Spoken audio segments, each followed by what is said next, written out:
شيمي. استراحة الآن.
Hey guys, welcome in. How are you going?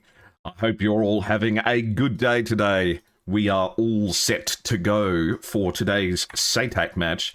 And you guys know that I'm really only here for one reason, and that is the dice rolls. Alright, the first one's for the map. Make sure you can see it. Cool. 3, 2, 1, go. That is map number 5, which is Tbilisi versus Sukhumi, overcast afternoon with rain. And the 501st picked heads, which is in the two-sided dice roll, the number 1, 3, 2, 1. 501st wins the dice roll. Okay, let me just set up the server, and then we can get everyone ready to go. How are you all doing today?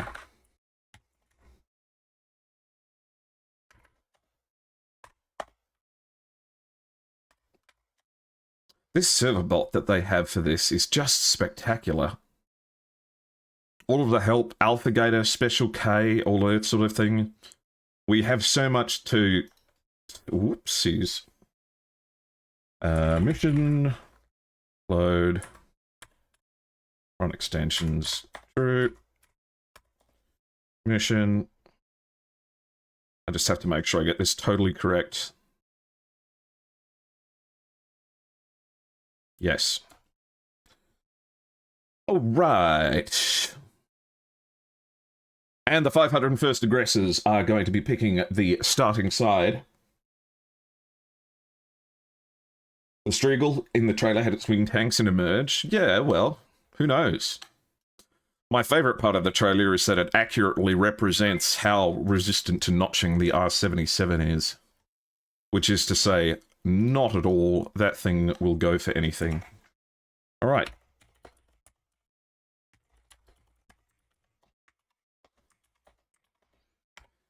Everyone's on the server, and everyone is ready to go. This is going to be an inclement weather fight, I think.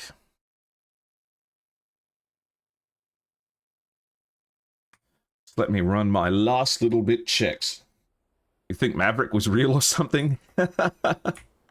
Very.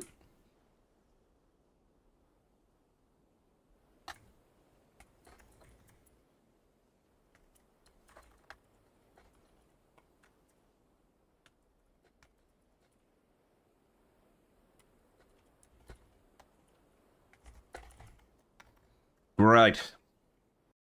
Well, shall we give you a look at the terrain that our valiant pilots are going to be engaging with today? Let's have a look.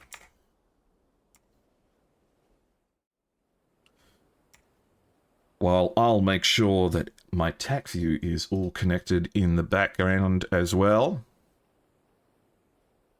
Nice.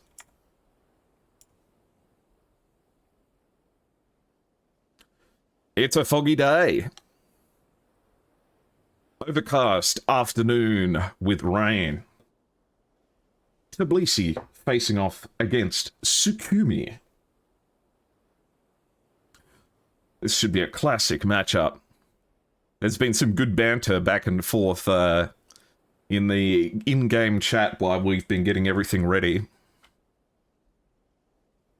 And I think everyone's looking forward to having a good time here. I've got everyone's liveries. And it looks like the 501st have picked the blue side to start.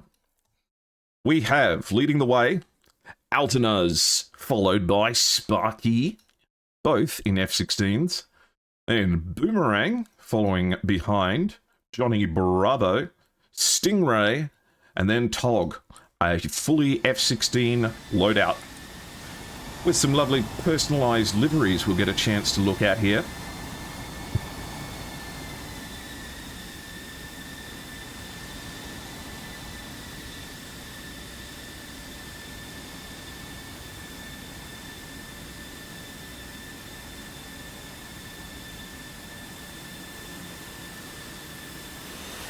All right.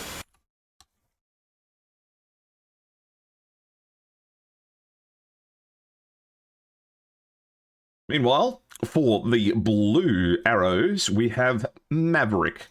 Guess who I am? Nisan, David, NKVD, and 2K720M. 9K, rather. Looks like we've got an F-15, a J-11, an F-18, another F-18, and two F-16s. And the only custom livery that the blue arrows have at the moment is this beautiful F-16 demo skin, which I think looks gorgeous.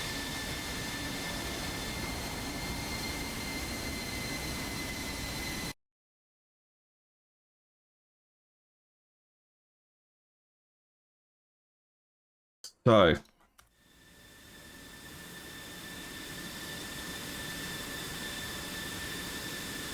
let's have a look at these paint jobs.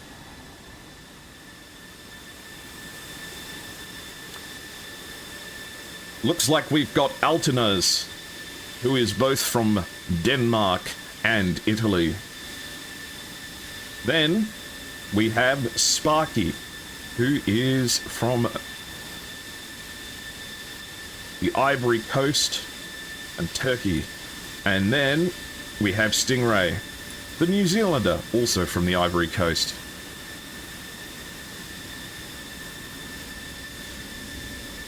They might look like stormtroopers, but hopefully their aim's a little bit better. Absolutely fantastic. You gotta love it. So far, the F-15C has the highest kill-to-shot ratio. 35%. Alright. You're supporting Johnny Bravo. I'm supporting Boomerang. Boomerang! From Germany. And the country where all the cute girls are from.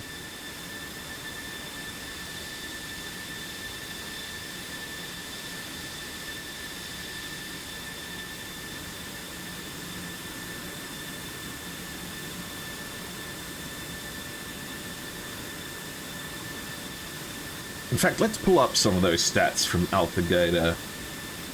Just talking about Special K Serverbot earlier and how useful it is. Statistics.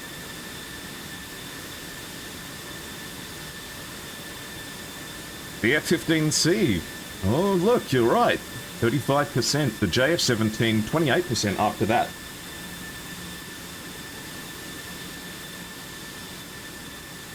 Alright. So it's all F-16s on this side.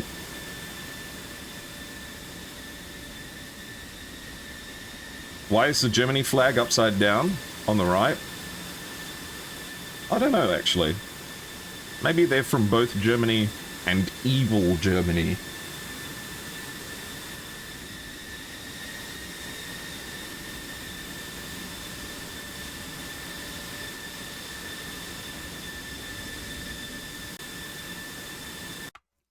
Okay. Let's have a look how the Blue Arrows are getting along. Looks like they swapped out their J11 for another F-16.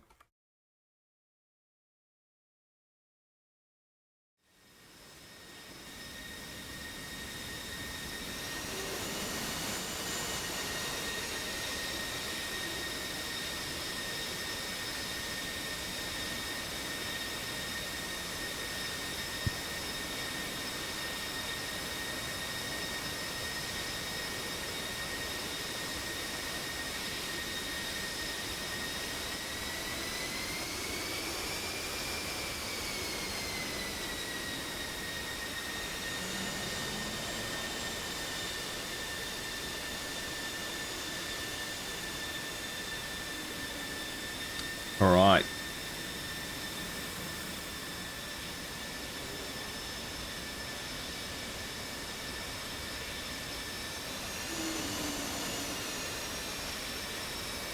Let's get a poll going. Actually, I'll do that on my other monitor.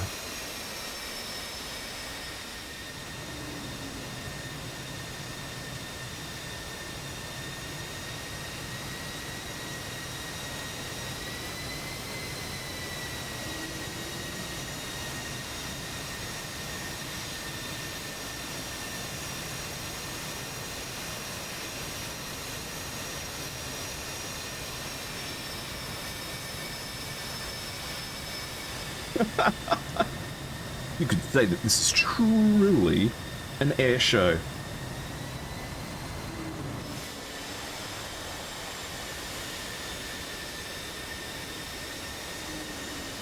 Thank you for the follows, Sky Pirates, DCS, S. Janton, Cobra J, Coify. Hope you're all having a good day. Thank you for being here today, guys. I hope that you're excited for these matches. I know I am.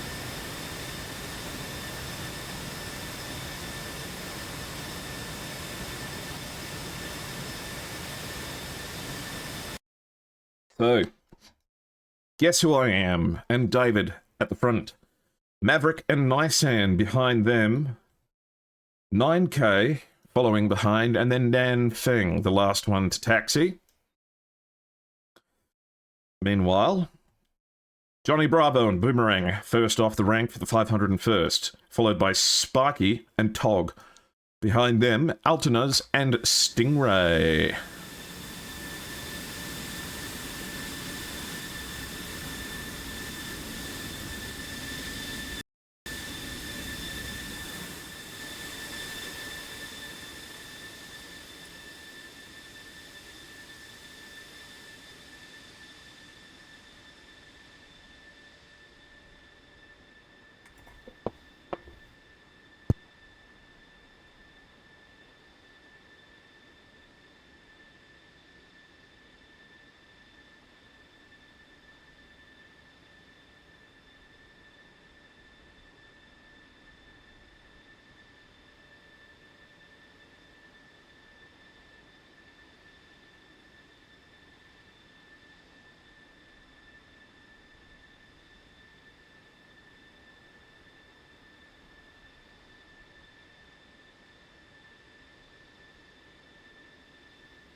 It's another one of those kind of weathered matches where the weather is going to be enough of an issue to take note of, but not enough of an issue to seriously disrupt any plans that would have otherwise been available to use on a clear day. It just means that there's that added element of risk down low. And I think that volumetric fog down there also has some impact on the performance of infrared missiles. This music's a little bit downbeat, isn't it?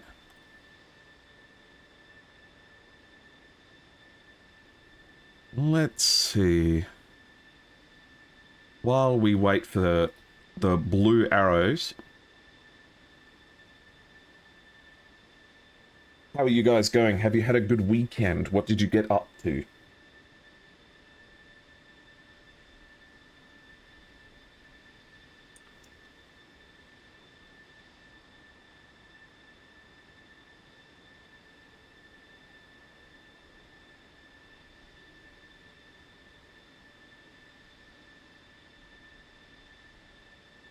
Okay. Both teams ready. Get set. 10, 9, 8, 7, 6, 5, 4, 3, 2, 1, go, go, go. Alright. That's all that I have to do out of the way.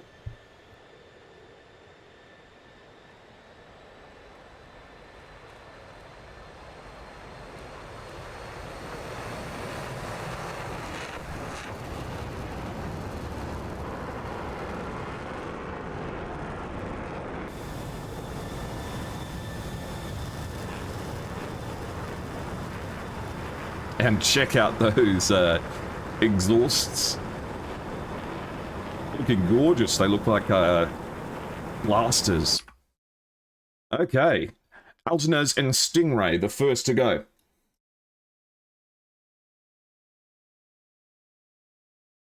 Guess Who I Am and David taking off in a pair.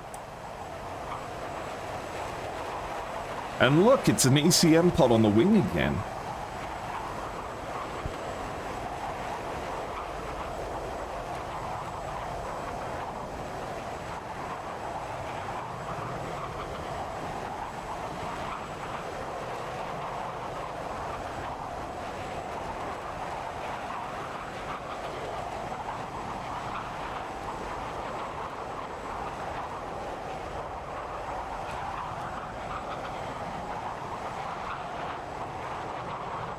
Taking off behind them, Nisan and Maverick, as 9K makes their way off the ground, the sole F-15C. I haven't seen too many F-15Cs in this competition so far, actually.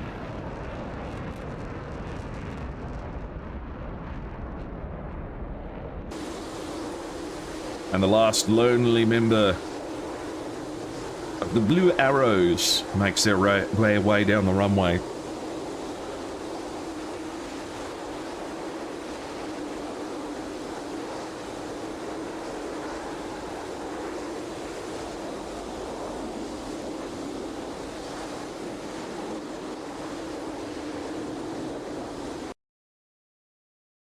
I wonder if Danfang took the same loadout. No, Danfang's going without the jammer, so... Looks like, Guess Who I Am is going to be providing the jamming up here. How good does this livery look in this... in the morning light? Or afternoon light, I should say.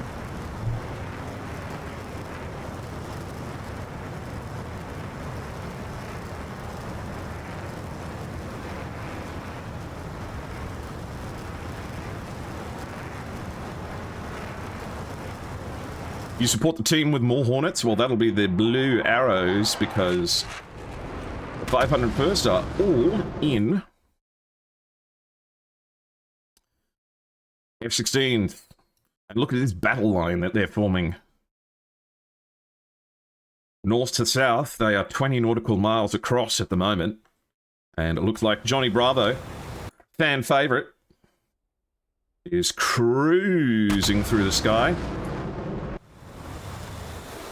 Nice. Looks like Johnny Bravo is from Poland. And a nice little Darth Vader on the tail.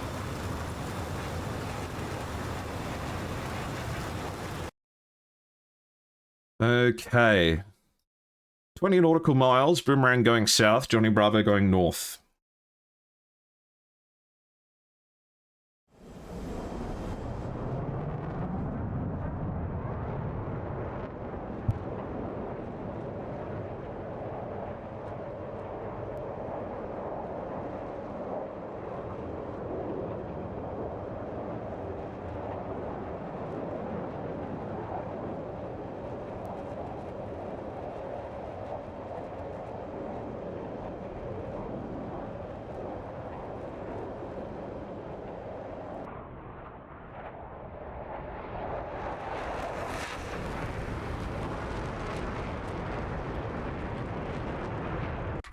Everyone cruising at the moment. Looks like Nisan is going to be the one for the blue arrows that takes the journey furthest north, and 9K is heading furthest south. One would argue that the F-15C is perfectly suited to the long-range opening shot.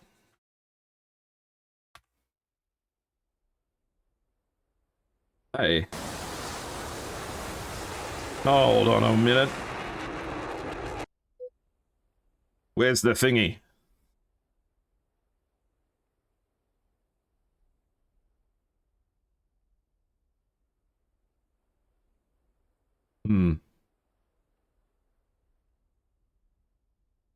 Well, look at this battle line. Boomerang, Sparky, Stingray, Altinez, Tog, and Johnny Bravo.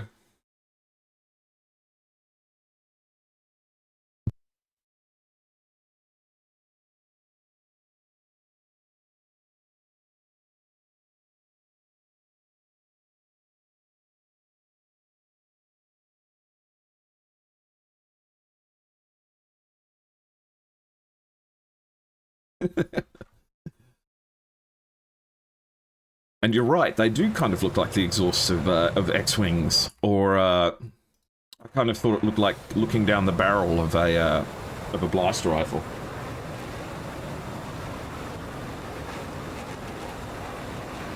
That's got to be cold. Nah, it's sunny outside. And he's getting closer to the sun, so he's going to be warmer. Looks like the 501st Aggressors are the narrow winners of the poll.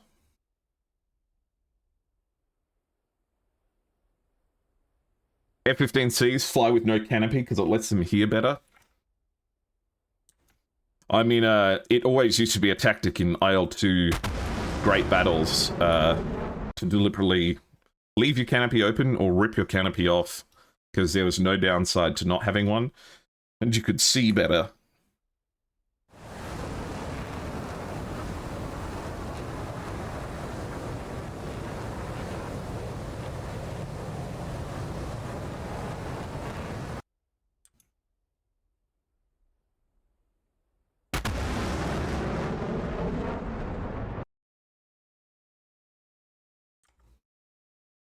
I'm very excited to see how the 501st handles this opening shot. I mean, just look at this.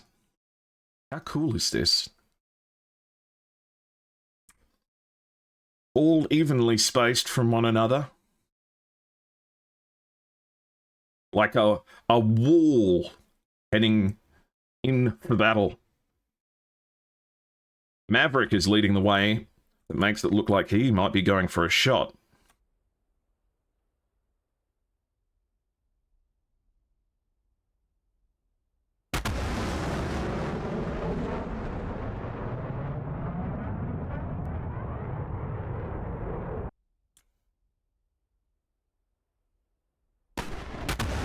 And there he goes. The first missile off the rails. Climbing up into the sky. But Altinaz has already fired. Only at 30,000 feet, but that's going to have to make Maverick turn cold and drop some altitude if they don't want to introduce themselves to an AIM-120. Altinaz now defending adequately, one would say.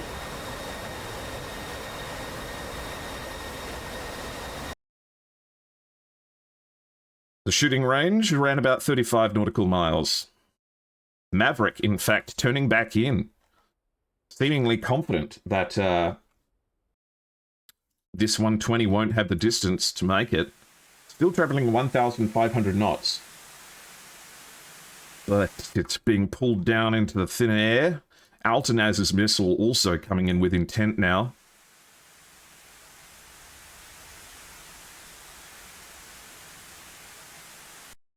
Getting closer. So is the one getting closer to Maverick. Altanaz has successfully defeated this one, I would say. And I think Maverick can say the same as this missile slows down to 600 knots. Ineffectively slow. As Boomerang and 9K trade missiles at 30 nautical miles, 9K at 40,000 feet, Boomerang at 25, and Tog and Nisan trade missiles along with Johnny Bravo and Nisan as well. Lots of missiles in the air. I don't think a lot of these have any particularly high probability of kills so long as everyone does their due diligence of defense.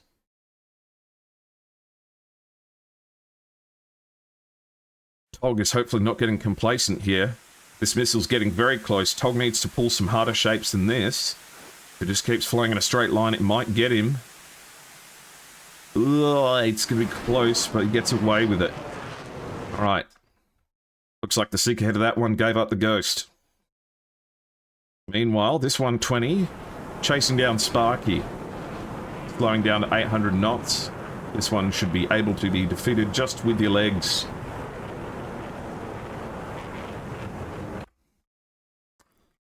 Does look stressful though, doesn't it? No bingo. Everyone committing for their second attack. Altanuz, I think, ready to rifle off some munition.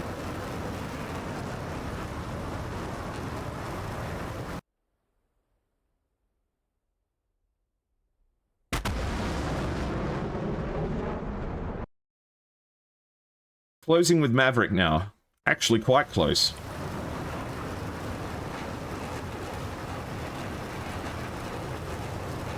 Getting to the point now where you either need to be shooting or leaving. But nothing yet. And David has turned in to face off against Altanaz, who is hopefully aware of this missile coming in. Will be now that David turns cold and the missile seeker head goes active. Altanaz might be out of luck here, unless he can pull a really, really sharp turn. Johnny Bravo and Tog still separated out on top. Sparky and Boomerang now having had secured the southern side with the 9K leaving. In fact, 9K is doing a technique we see all the time in these matches. I don't know what it is, but Chinese teams love leaving a man way up high. And it does cause a lot of headaches for people. Stingray potentially coming in for an attack here.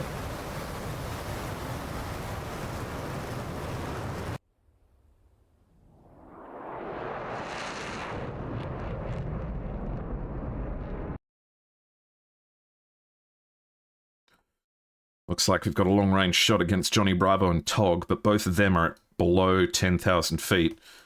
So it's going to be difficult. Boomerang rifles off some missiles, gets some in exchange. Got to be careful. This one's coming out with quite a bit of angle. 1,100 knots.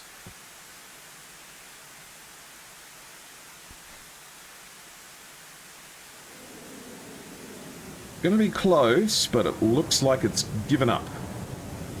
No dice. Stingray getting quite close now to his opponents. Nearly within spitting distance, fires a 120 at Maverick, who's contending with a very slow 120. Just absolutely surrounded by missiles here. Another one coming in from Altanuz. Great support. Can Maverick stand a chance of getting away from these shots? Defending, defending, defending.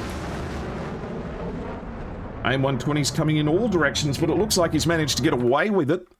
Unbelievable. Spoofing some into the mountains. Johnny Bravo attempting to fire at 9K. this missile going to have to take a Kerbal Space Program-esque trajectory to make it all the way up to 40,000 feet. But once it gets there, the air is going to be nice and thin. Stingray now having to defend against a 120. Successfully does it. But we see the burning wreckage of something in the background, and only 5 planes up for the 501st. 501st have lost someone, and it looks like it might have been not Johnny Bravo, so don't worry too much, guys. Maverick is committing into the close-range fight. Fires a close-range AIM-9. Boomerang fires one in exchange. Guess Who I Am goes down. The missile out towards Boomerang. Impacts. Boomerang goes down. Maverick does not get hit by the one fired in response. Stingray looking to avenge the lost comrade, but has their own missile to deal with here. Manages to dodge that one. Stingray looking for a little bit of payback, looking down the barrel against Maverick, who's straight off his nose, has an AIM-120 coming in towards him. Or her. I don't know the genders of anyone involved in this competition. Looks like Stingray successfully notches the 120, and his opponent is now turning cold. Oh, he doesn't notch it. It finally hits him, and he hits a tree. Altanuz and Tog now pinching towards David, who is defending and bringing him in so that 9K can make something happen. A Sparrow launch from the F-15C, followed by a AIM-120. The Sparrow goes silly, but does the 120 have any legs? Altanuz. Now only 5 nautical miles. One of the members of the red team goes down. Altanuz is now looking at so many members of the enemy team. There are missiles coming in from every direction.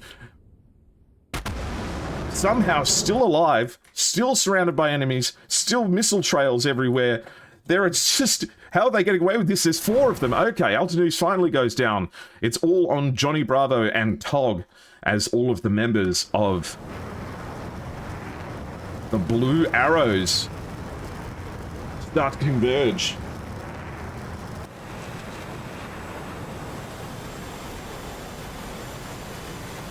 Terrific performance. Tog now committing into the fight, firing off a 120. Does this find someone in this chaos? Looks like it gets notched, no effect. Tog now merged with 3 people. Johnny Bravo, where are you? Tog with 1 behind, 1 in front.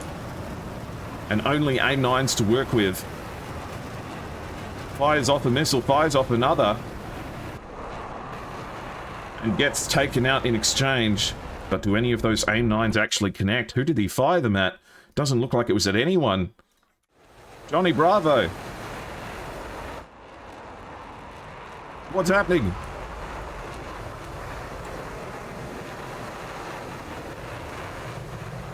Johnny Bravo giving his teammates an opportunity to collect their thoughts and have a go at the competition before he cleans everyone up, apparently.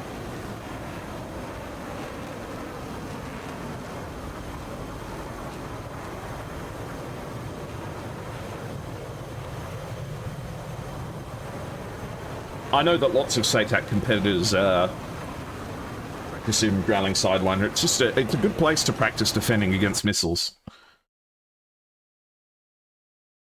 It doesn't seem as if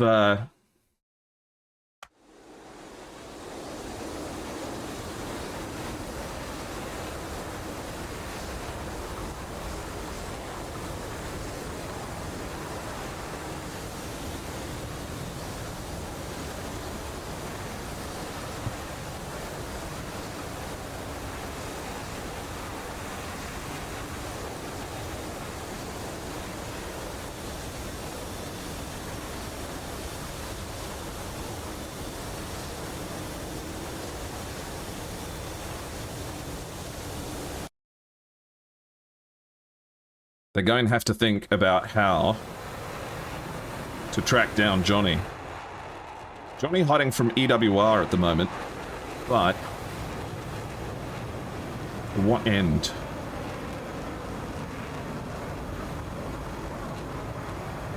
If he does pop up on their data links, they'll converge on him with a vengeance. Let's have a look at what the members of Blue Arrows have left. Dan Fang has 2 AIM-9Ms.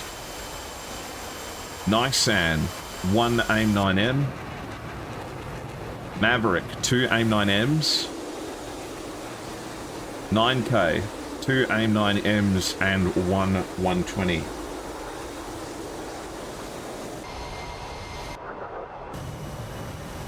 Meanwhile, Johnny Bravo has 2 120s, 2 9Ms.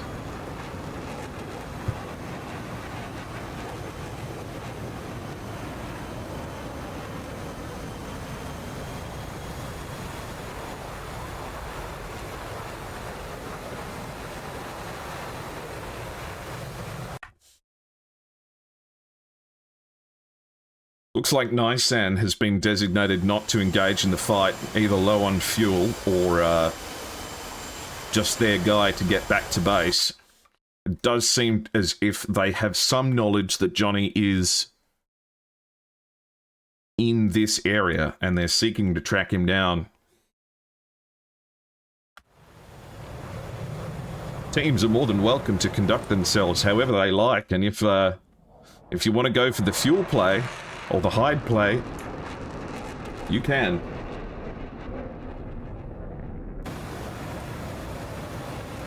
Also, that's not actually a Polish flag, it's an Indonesian flag, isn't it?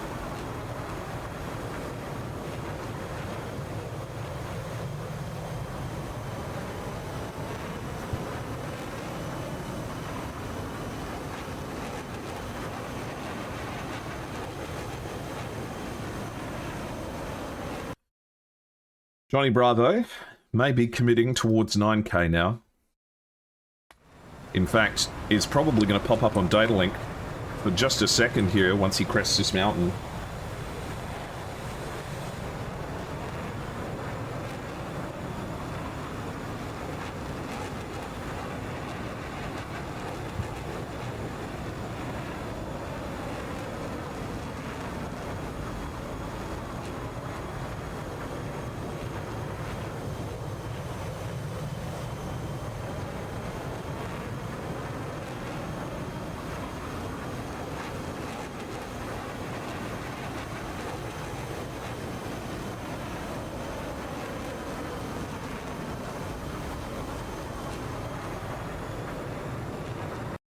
Johnny Bravo's plan is confusing.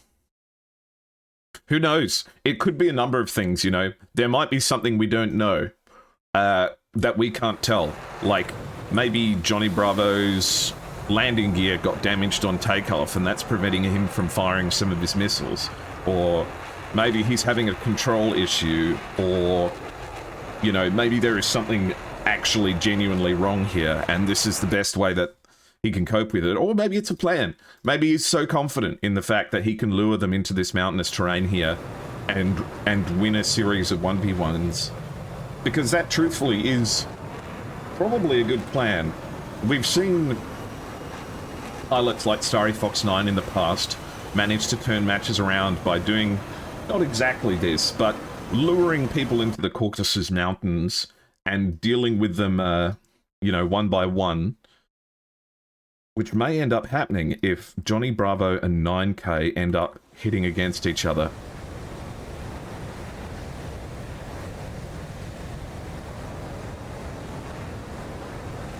Now, there are arguments that you can make about sportsmanship, but at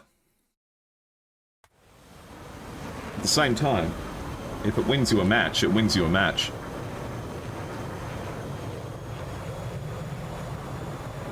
Once Johnny Bravo crests over this hill, he has to commit. And he's getting very close to having an F-15 right next to him. 9K is 12 nautical miles away. Oh, this isn't the Mandalorian. This isn't a Mandalorian. This is, Starkiller, isn't it? Starkiller wasn't a Mandalorian. You know what you said about 9K and having the canopy off to be able to hear better? There is the crazy chance that that will actually be a factor here. If 9K listens really carefully, he might actually be able to hear Johnny Bravo. It's like, you know, it's like watching a mouse hiding underneath the table as the cat comes into the room.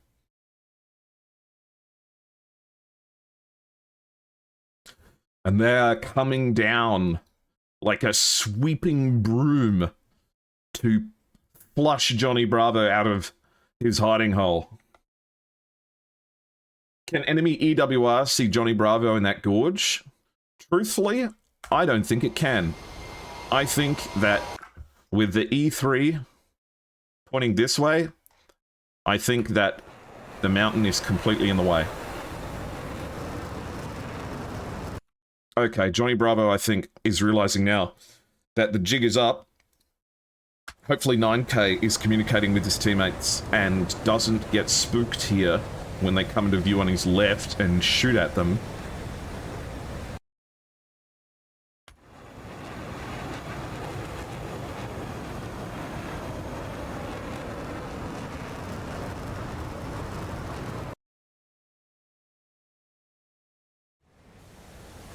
Dan Feng passing over the top of 9K here.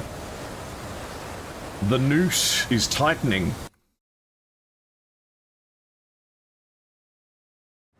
And 9K seeing his second teammate passing over his right. Don't forget, we also have Nisan, who's already primed and ready to make it back to the runway. So even if Johnny Bravo conceivably wins this, he still has to go and find Nisan.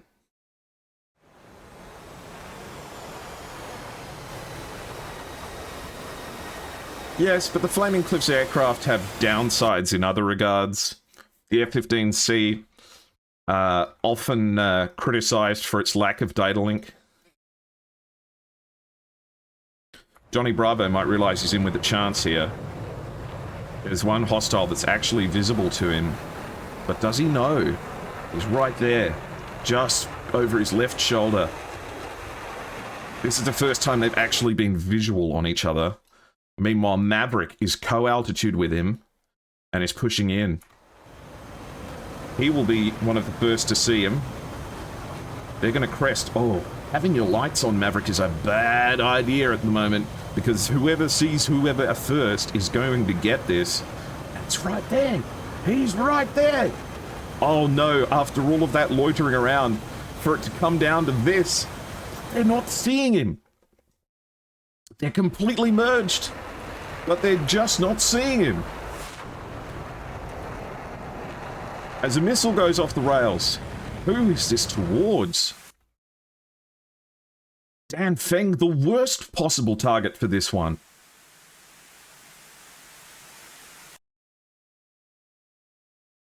They have to know he's here. The missile is tracking. But it's too slow. No bingo. Johnny Bravo wasting one of those so precious AIM 120s. JB chasing down the one that's furthest away. Actually, no, he's right in front. Oh, he's just going to be handed to him on a platter. Don't waste a 120 on it. Use a 9M. No, he's just... Fuck.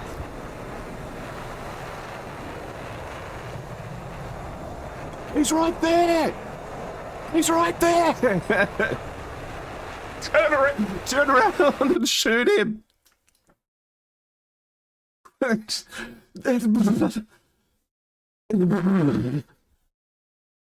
Someone kill him!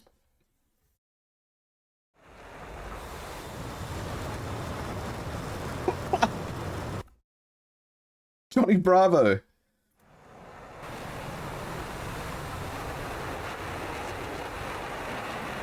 Yes.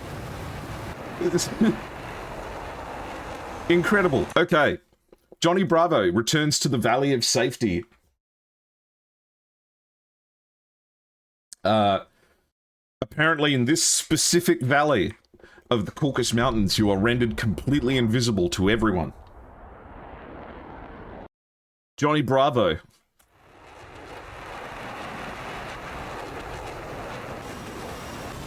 I mean, what is there to say? What do you guys think of this? Is this legitimate tactics? Is this poor sportsmanship? Do you think that this is the greatest play ever? Or do you think that this is a terrible, horrible mistake?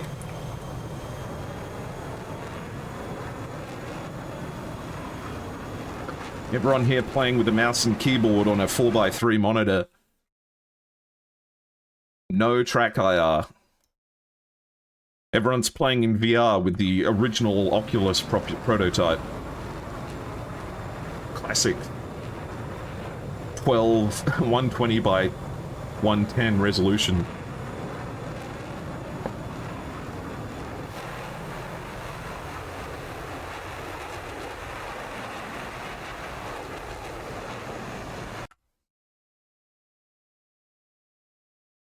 Best play ever. He's cooking. Is he cooking? Let's see.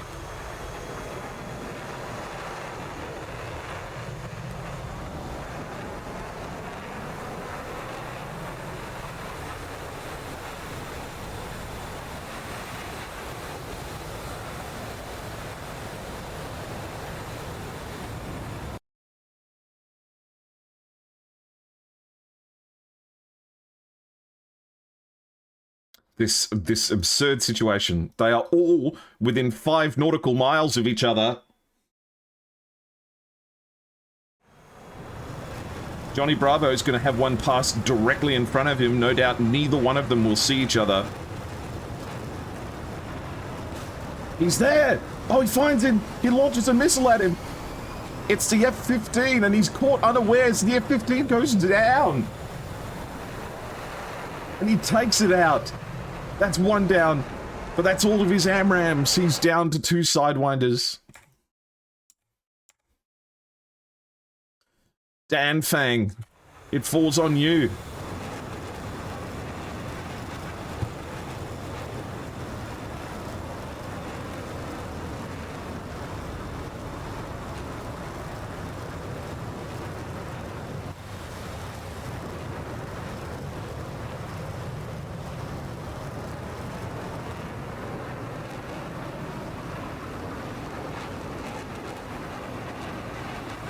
All right, Johnny Bravo looking to merge here with Dan Feng and Maverick. He's coming from the low angle. He's got one on the left and one on the right. Can Johnny Bravo do the impossible and take out 2 F-16s? One passes over his left shoulder. They don't see each other, but one passes over his right shoulder, and he does see it. He's right behind him. AIM-9M comes off the rails. Are there countermeasures coming out from his opponent? It doesn't look like it, but does have the AIM-9M have the range? But he fires a second one. And the second one is going for the other member who has flown over the top. He gets them both. It is a 1v1, and Johnny Bravo has taken out 3 opponents, and Nisan is stuck up here loitering because he's out of fuel. But Nisan has the last remaining missile in the game, which is this one and only AIM-9M.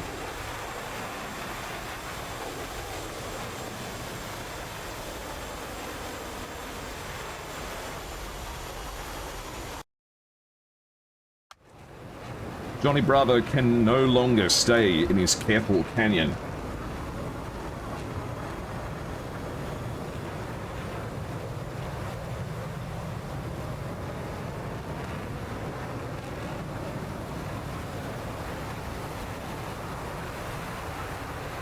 Oh my god.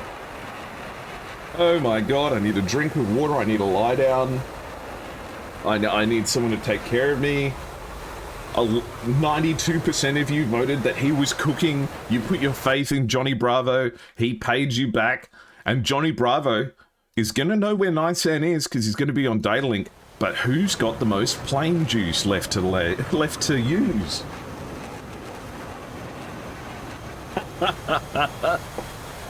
That one's going to be one for the record books.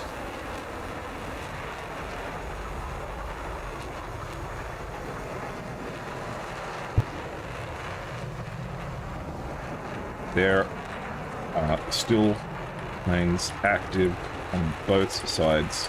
The match is not over.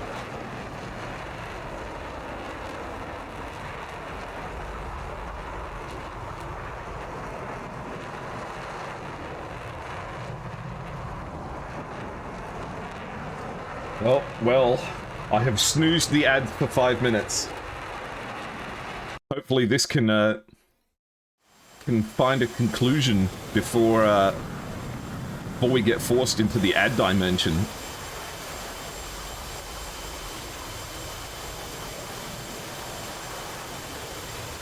Already, yeah, I mean, Nisan has been up here loitering for even before the fight started.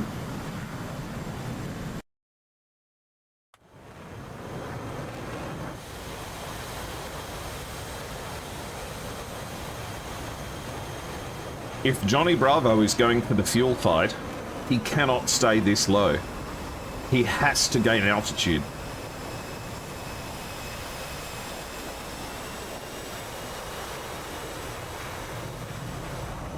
Because he's just going to be drinking fuel down here. Nisan is sitting there at 32,000 feet, just sipping it. Just sipping down little sippies of fuel.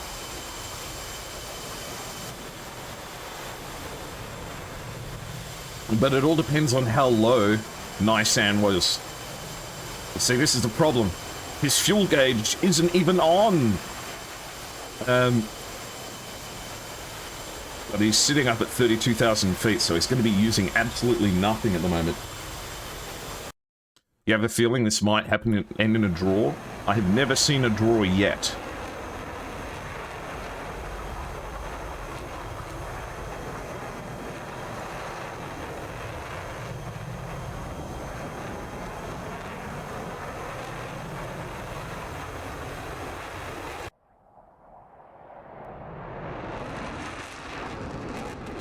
It's also getting dark as well. 17:53, nearly 6 p.m. in-game time. Your legs are weak after watching this? I just don't understand why Johnny Bravo isn't climbing. If you're going to go for the fuel fight, you have to climb, man.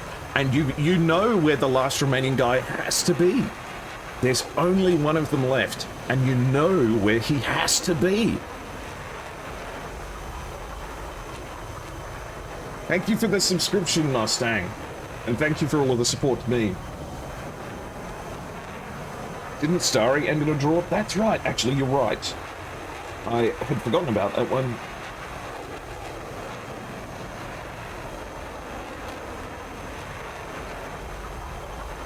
I think the intellect of a man like Johnny Bravo is beyond my capability of understanding.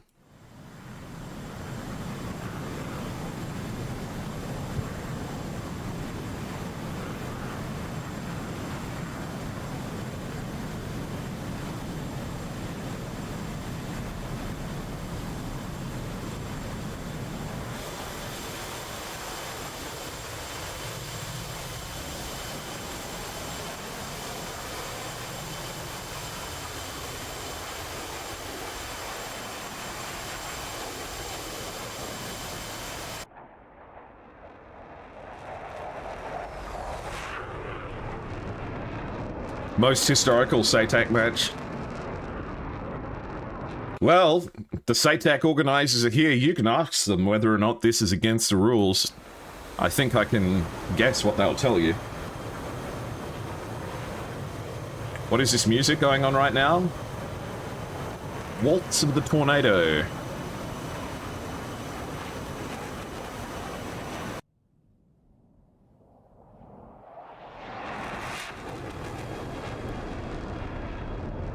One thing from when I did this is one of them tried to keep their fuel. Yeah, Starry managed to do exactly the same thing, but in a 4v1. I remember, because where did it happen, Starry? Was it like... It was a, it was Sochi versus Mozdok, and I think it happened somewhere around here.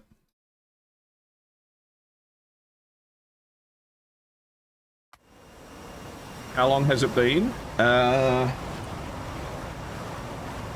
About 45 minutes.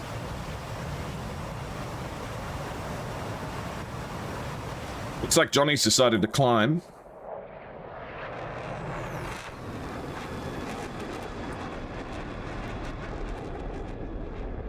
I'm gonna have to snooze the ads again for 5 minutes.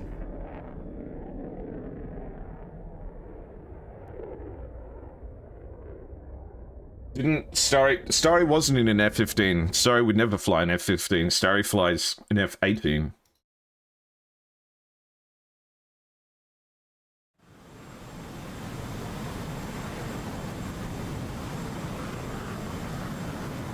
Nisan is trimmed out perfectly for fuel efficiency.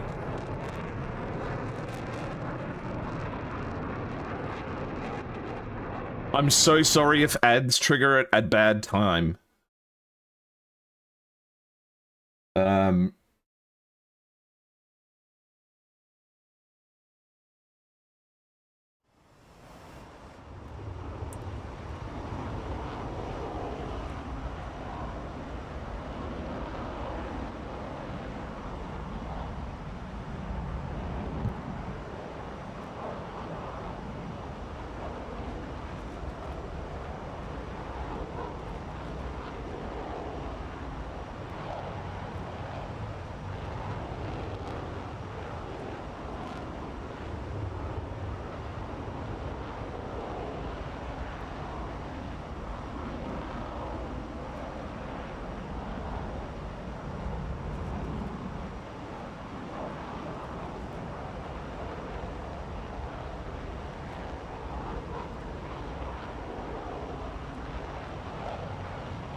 Johnny Bravo taking up position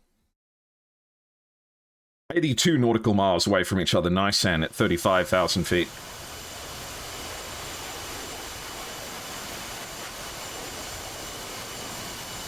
If I were Nisan, I would push. He has the only remaining missile, but I guess he may not know that. He is dropping altitude pretty hard, though.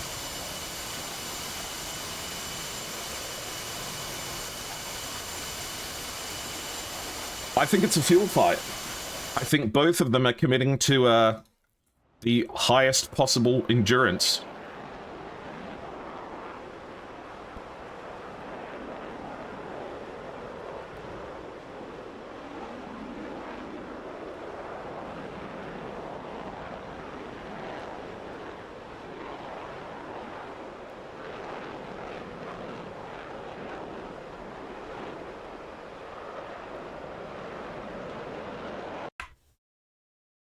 Nisan's dropped quite a bit of altitude now.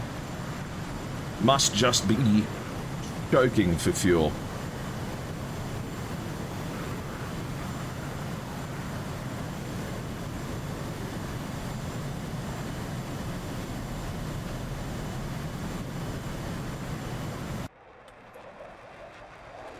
He's hitting really high AOA now.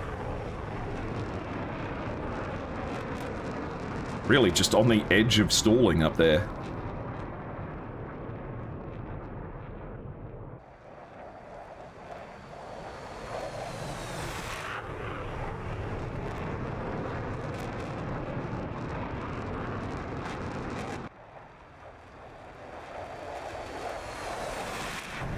He's ditching altitude now. His RPMs are still at 81 and 82%, so he hasn't shut down yet.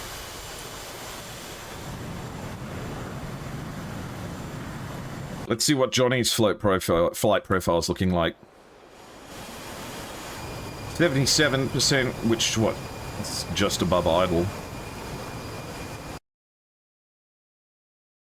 Nisan has ditched his AIM-9.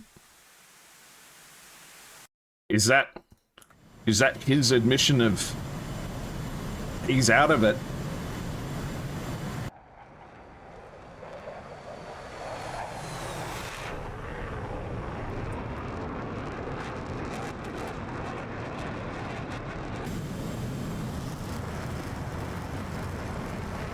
Oh no, that can't be good.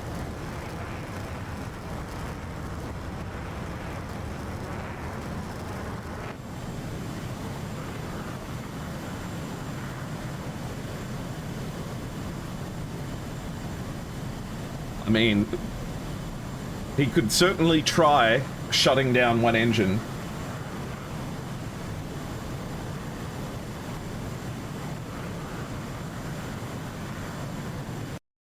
Then why did he afterburn for a moment there?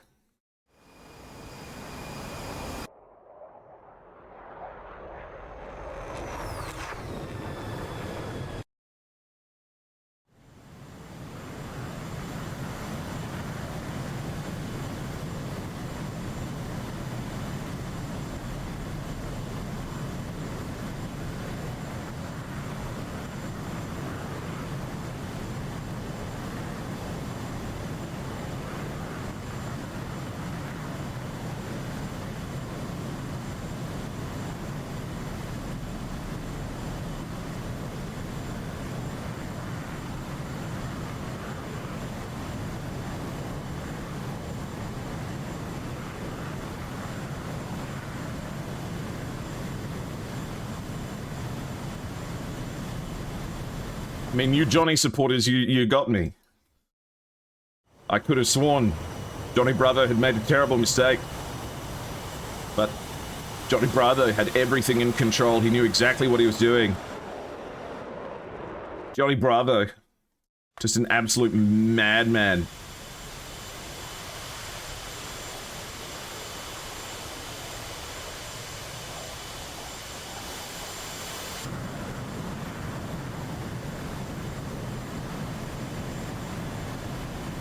Just a heads up, guys, I have snoozed the advertisements for as long as I can.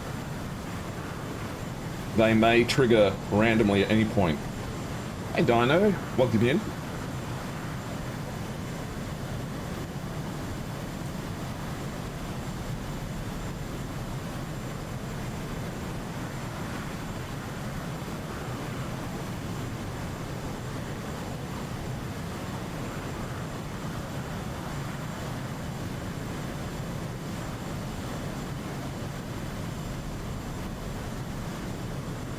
These matches aren't supposed to go on for these longs.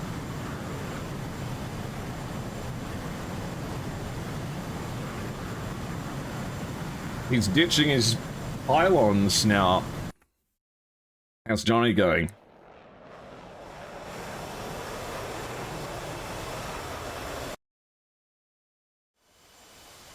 Should I trigger the ads now? Because do you think there's more than 3 minutes left in Nisan's attempt?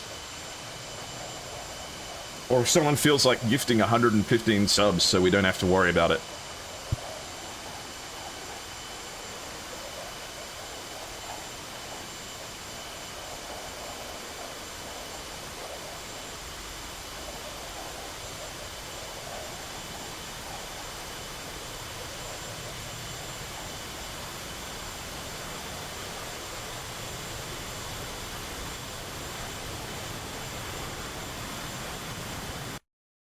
I'm gonna run the ad now, because I think, yeah.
Johnny Bravo at 27,000 feet now.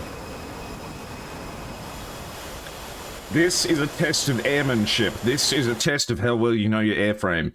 This is the ultimate showdown of seeing who made the right split-second decisions and can live with the consequences minutes or even hours later.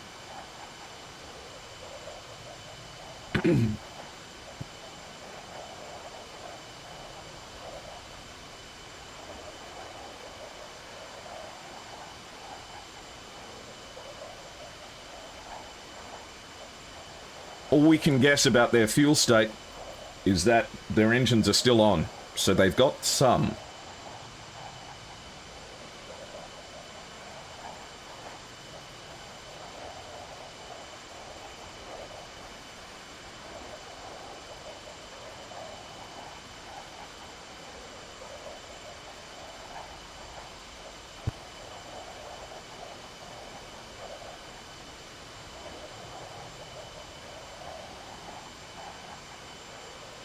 Thanks, Hex. He's stable at 24,000 feet now. He's not dropping more altitude. Yeah. Let's give Nysum some help here.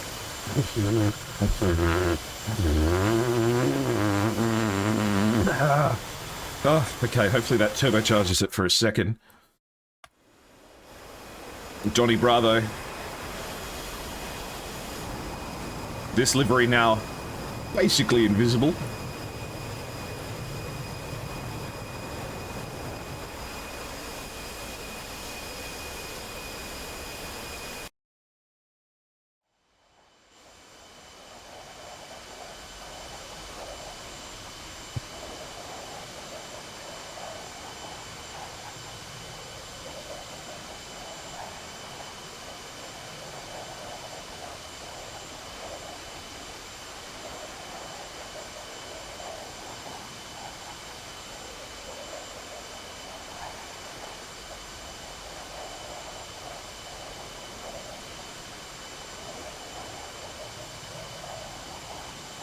You didn't miss anything during the ad break.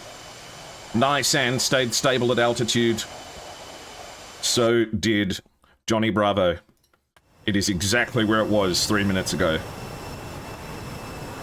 Why are they both RTB? Because they're both out of weapons, and neither one of them has the fuel to kill the other.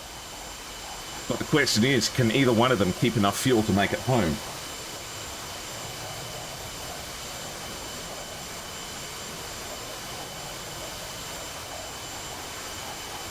And that's a good point. Oxido di Peroxido. They have flown for so long now that not only are their landings going to be in bad weather, but it's also going to be dark. Let's have a look at Sakumi. Okay, so Sakumi's got some fog. Not the hardest approach in the world, but not simple either. It's going to be even worse over by Tbilisi. Tbilisi's pitch black at the moment, but less foggy. So hopefully you know how to do your ILS.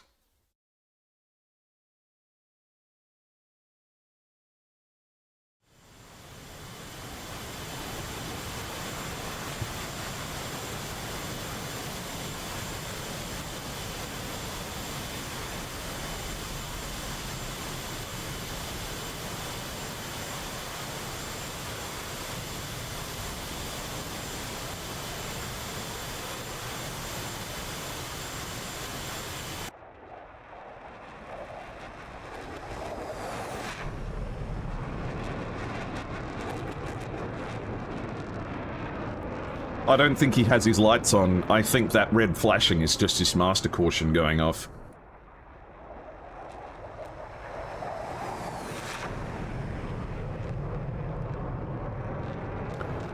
If I were him, I would have shut down one of my engines.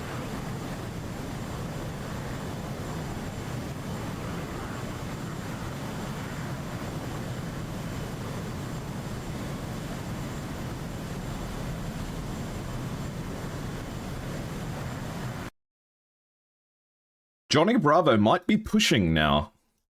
Don't tell me that this comes down to Johnny Bravo pushing out.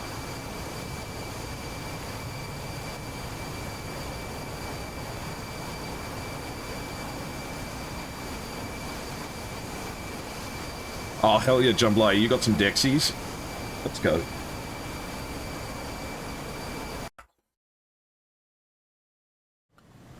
Things remain as they were.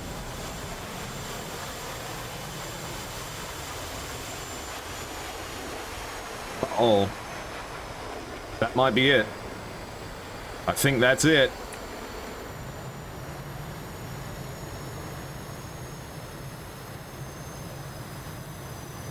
This plane is getting pretty quiet.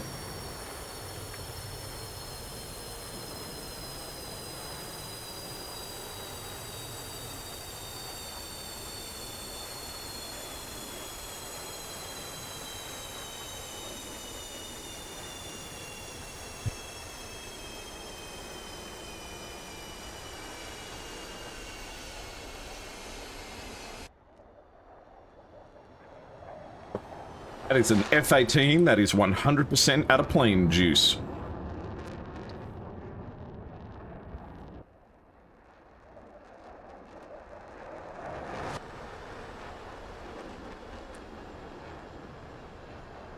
And he's at 22,000 feet. So he hasn't got a hope of making it back home in time. But if he glides for long enough, will that be enough gliding to prevent Johnny Bravo from making it home?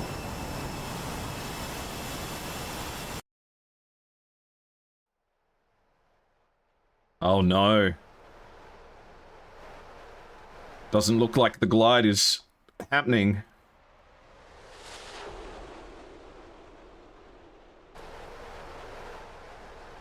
Looks like the stick is 100% dead.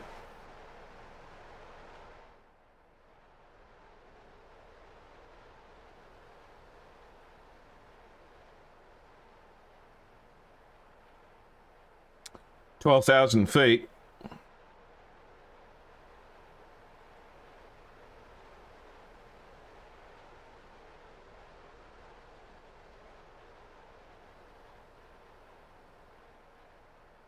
$8,000 feet. 7,000 feet.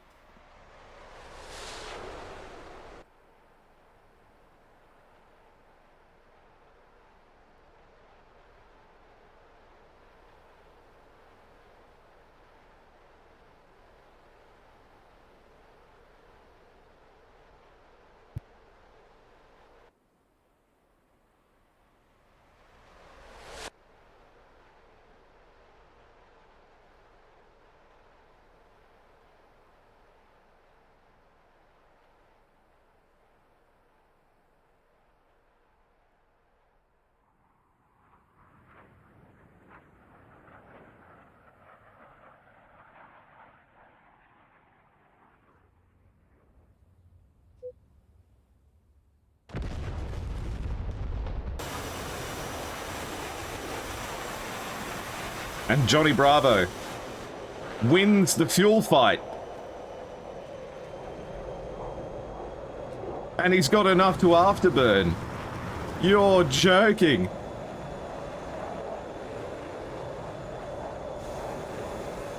What a match.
Let's look at Johnny Bravo's heroic run. in TAC view. I don't know how he got away with it. It's unfathomable. He stayed exactly in this exact mountain terrain over and over and over and over and over. Maverick flies directly overhead.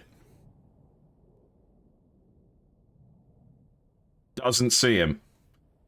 Johnny Bravo fires an AIM 120 at Dan Fang, but it never had a chance of hitting. Doesn't want to get out of his valley. Merges directly with Dan Fang here. Has 9k off his wing. Goes back home to his valley. Stays in his valley. Doesn't want to leave. Finds 9k at just the right moment. Slaps him down. Turns around. He's got Dan Fang and Maverick coming in over him. Dan Fang crosses over in front of him, but doesn't see him. Johnny Bravo locks onto Maverick. And Dan Fang doesn't turn and slots himself up for one AIM 9 shot. And then another AIM 9 shot. And that's how you win a 1v3. And then let's check out what Nissan's been doing.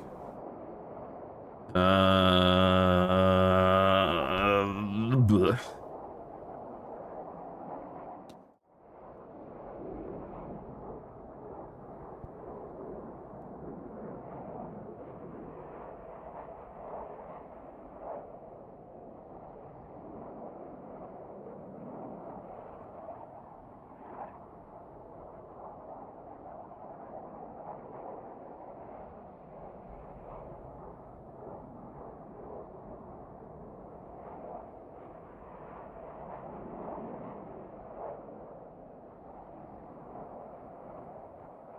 Looks like everyone thinks Johnny Bravo's smarter than we are. He's at 28,000 feet and has Tbilisi Lucchini in sight. So, are we seeing the birth of a new SATAC strategy? One in which you send a dedicated pilot to go stay exactly in their favorite valley.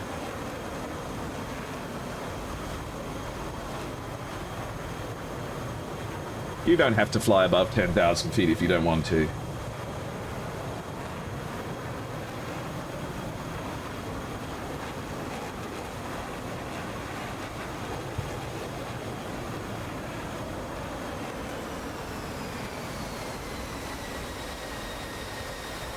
He's cut his engines.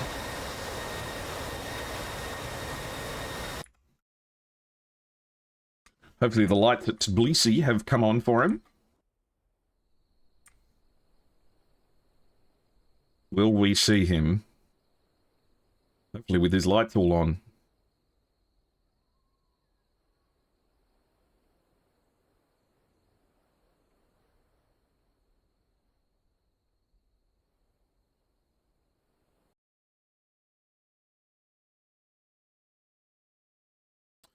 Ten nautical miles to go.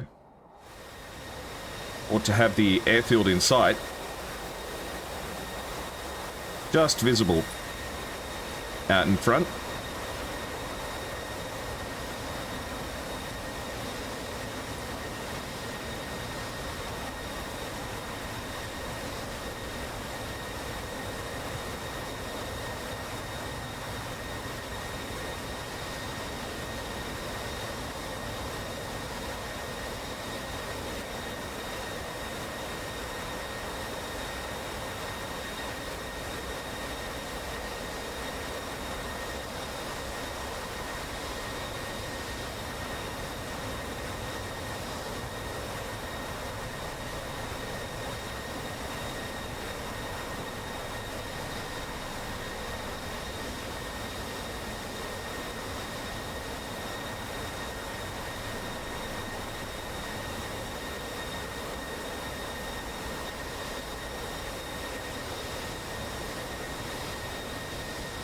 The landing gear comes out.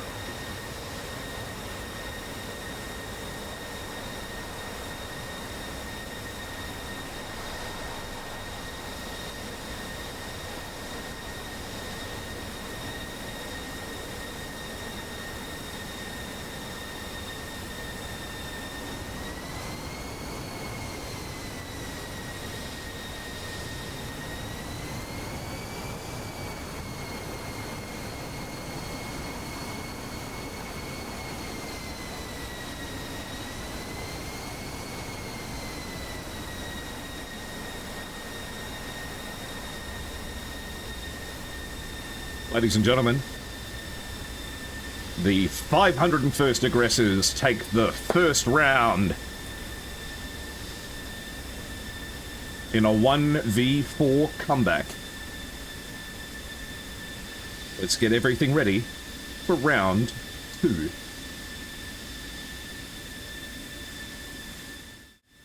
Alright, we'll get the server running and restarted for the next match. Golly, that is, that's a lot.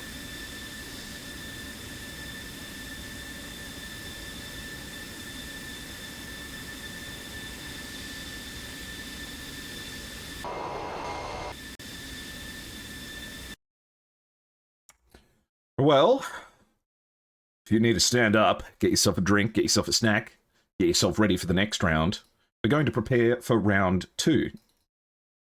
While that happens, we need to hear from some of the sponsors that make all of this possible, including, not the least of which, Master Arm Servers.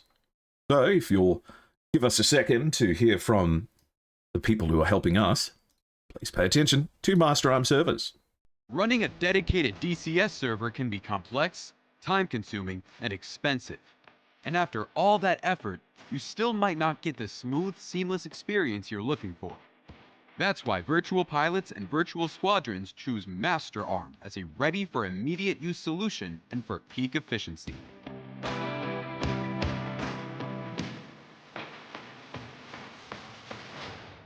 With low latency, high stability, and uncompromising performance, Master Arm ensures that every maneuver, every decision, and every shot counts. Stay mission ready. Fly with confidence. Master Arm has your 6. Get your server at www.masterarm.de.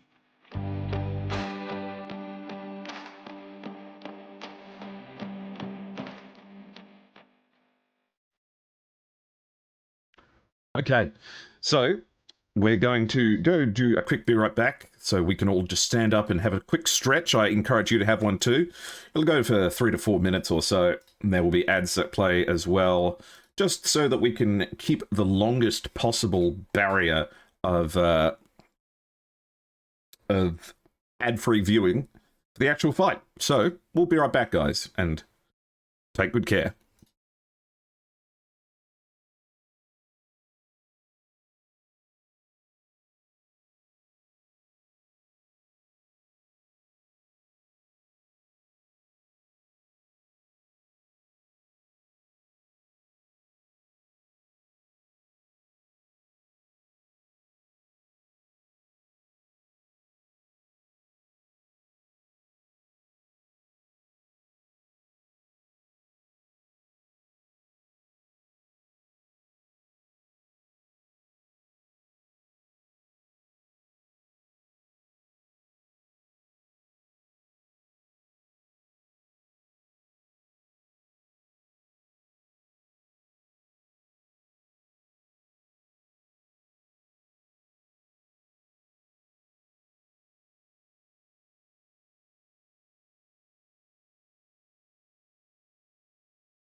Welcome back, everyone, to round 2. Looks like we have a new member, Skidmark, who is bringing along the F-15E. Golly, look at that livery. Mace Windu.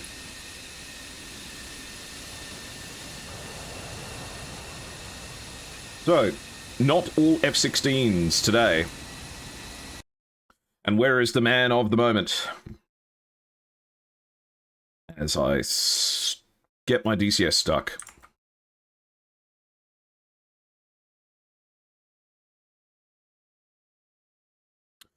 Johnny Bravo. At the front. I wonder if this time he'll bring triple bags. The only problem for Johnny Bravo now is that for him, his valley of safety is 123 nautical miles away, whereas the enemies only have to go 83 nautical miles to get there.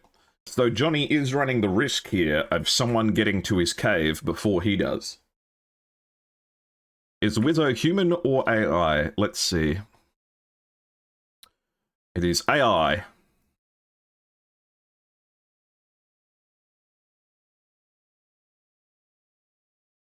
But it can be a human if you want.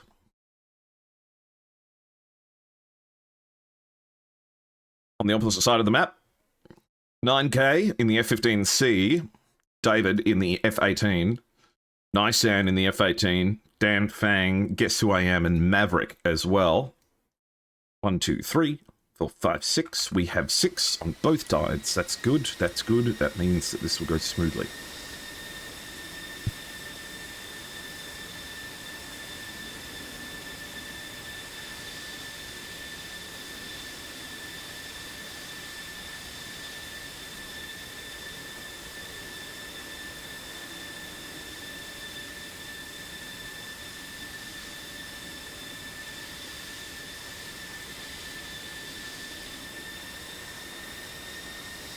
Are people allowed to stream their POV? I think so, yeah. I think Checklist has done that before. I can't see any reason why not.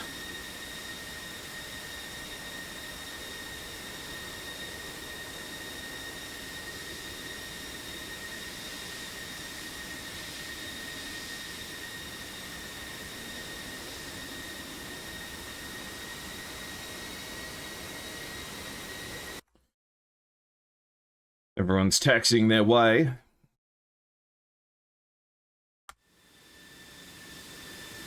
Tell you what, though. These tinted windows may not have been the best choice for this time of day. But it does look pretty, doesn't it? See if we can get a cool angle here. Yeah, we'll get the onboard camera with Johnny Bravo. Perfect.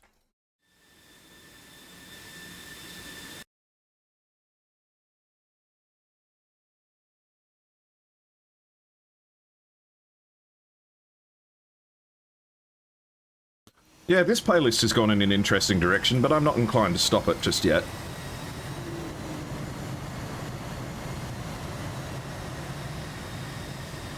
Come to Bluefang Key CA F10 and take a look at something interesting.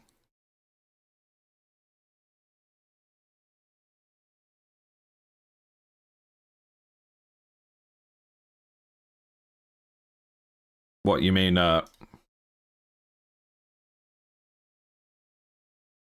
do you want me to do?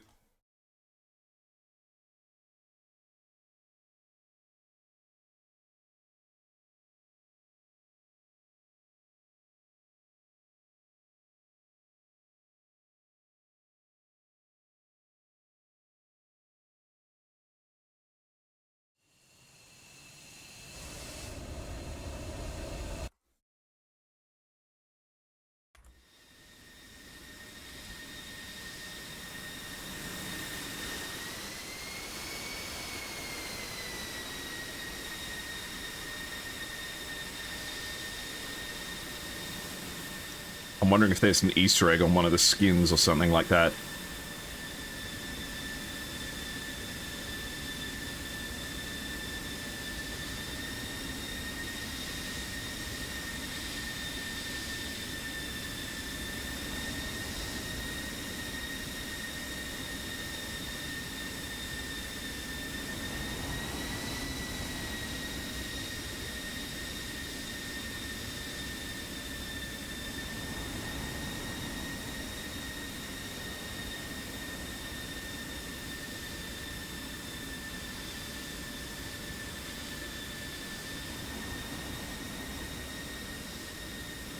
Go to blue F10.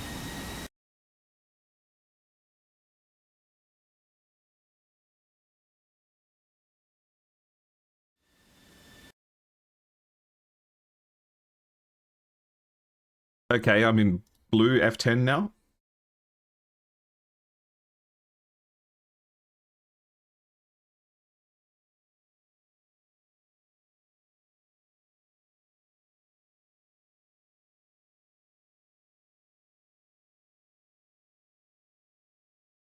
Lao Li Si Chumo. Zili 4. What does that mean? 2, 1, 3. Someone's going to have to tell me what that means.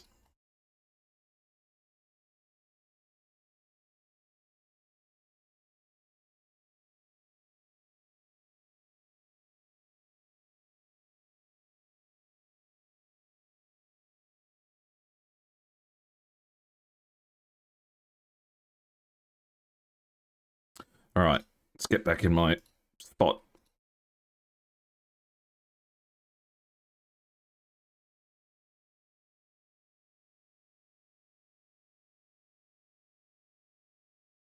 People, I think, will be reporting ready to me shortly.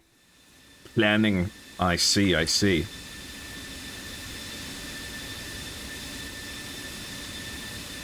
The inclusion of the F-15, an interesting one.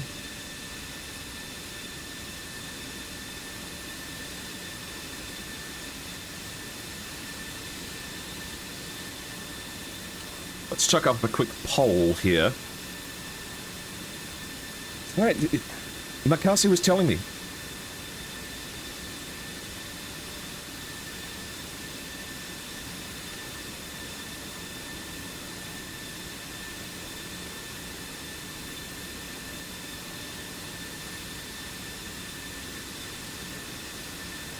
They specifically marked dangerous locations in mountainous areas. Oh, I see, I see. They're not looking to make the same mistake twice.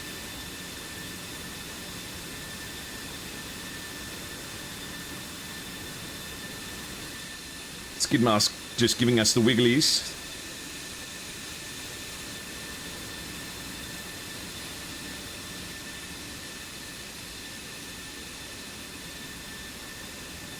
A really fun addition to this would be like the targeting screens that they have on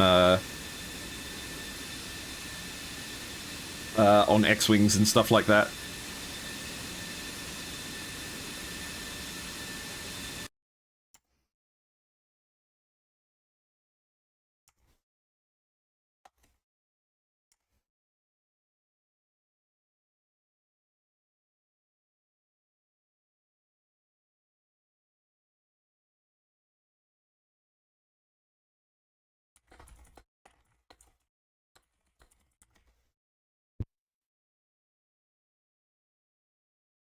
$501st bringing a family model this time. That's cheeky.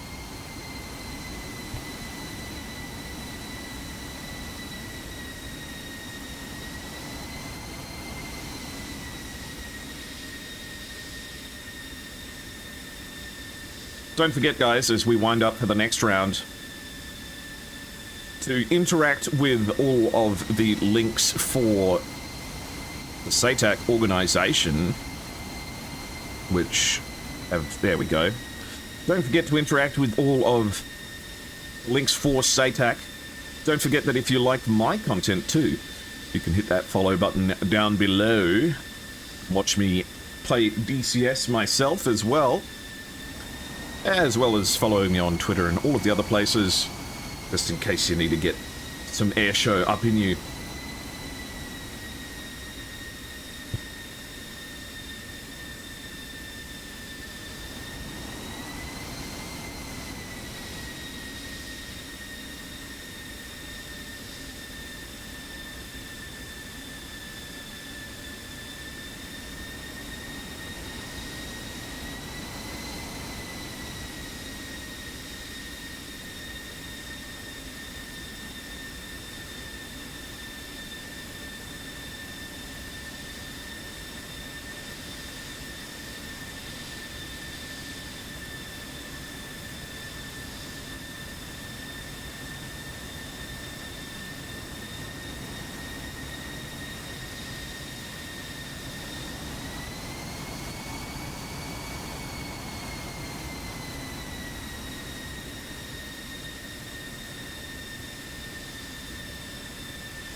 What did I mean about that? What did you mean? What do you mean? What do I mean?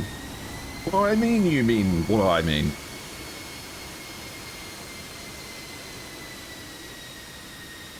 That's interesting. 9K slightly switching up the loadout here. Electing to add on some sparrows. So, it looks like it's the 2 Sparrow, 2 9M, 4 AMRAAM loadout.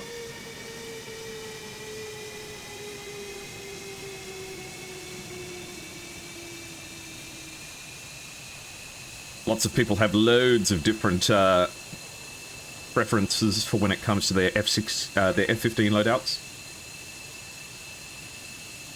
Okay. Well, let's get in position.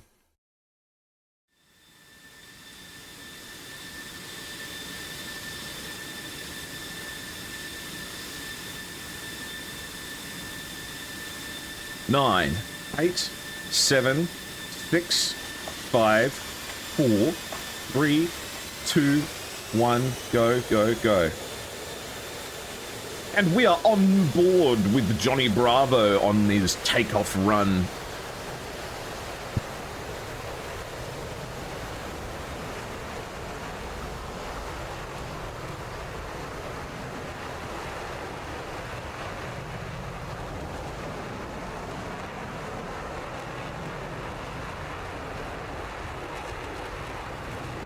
Uh-oh. Johnny Bravo. Wheels off the ground, but what's happening? This could be a huge upset. Oh no, he's gone.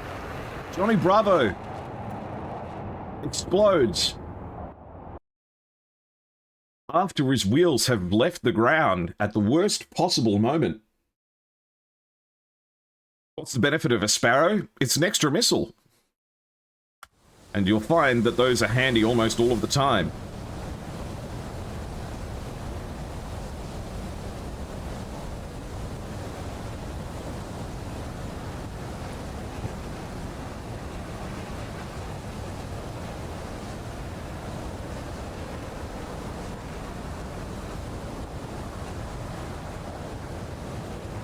And Johnny Bravo's wheels had left the ground. Meaning that he is out of this round. A huge upset for the Johnny Bravo fans.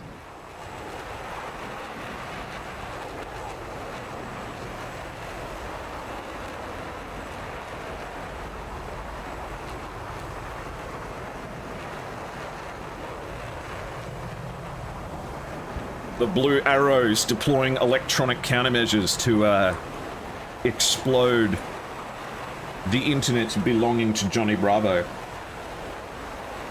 Welcome in, Keita. How are you?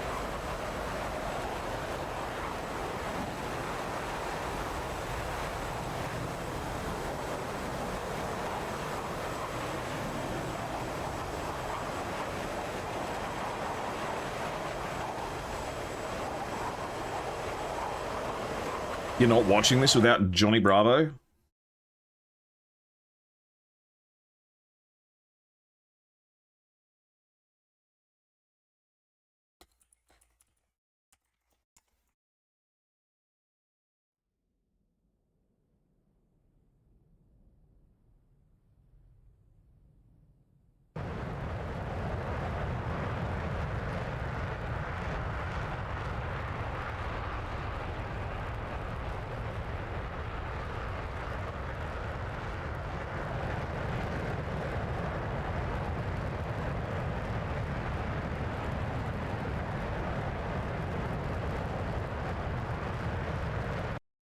Johnny Bravo has apparently disappeared. So, the 501st form their battle line.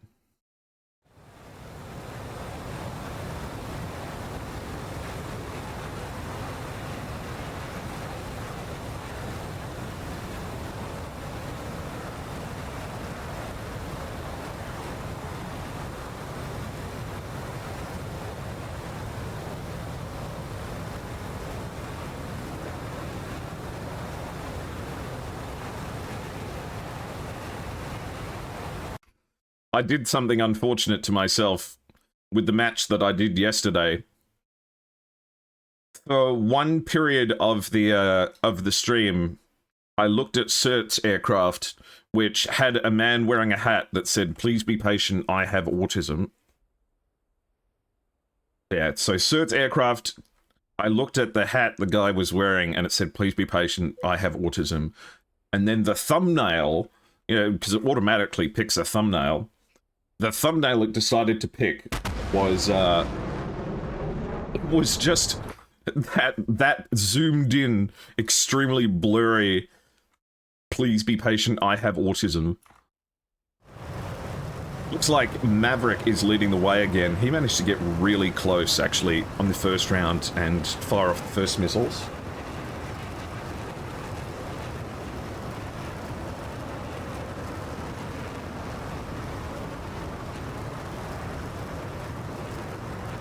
But we'll have to get an 07 in chat for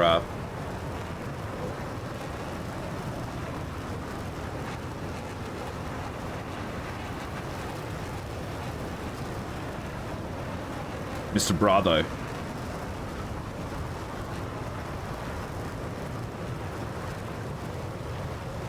The battle area is contested now,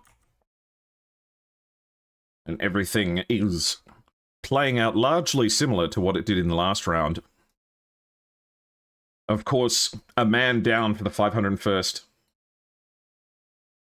I've received word from the players. Don't worry, Johnny Bravo is okay. Looks like the 501st Aggressors are the favourite for round 2.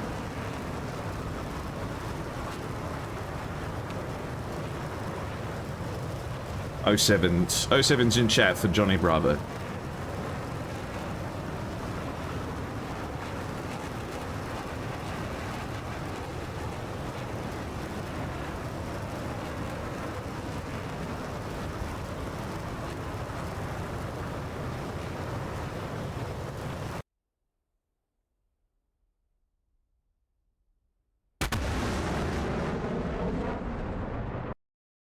Maverick peeling off to the north now.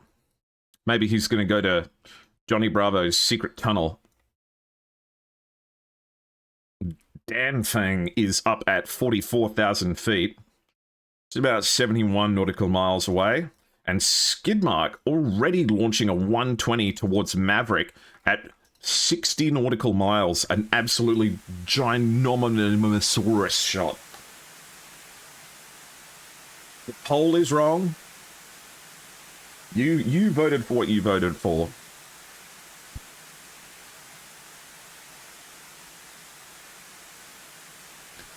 This missile at 83,000 feet and has covered half the journey. But Maverick has turned back in hot and is only at 15,000 feet, but is flying straight ahead. There is a universe in which this 120 finds him.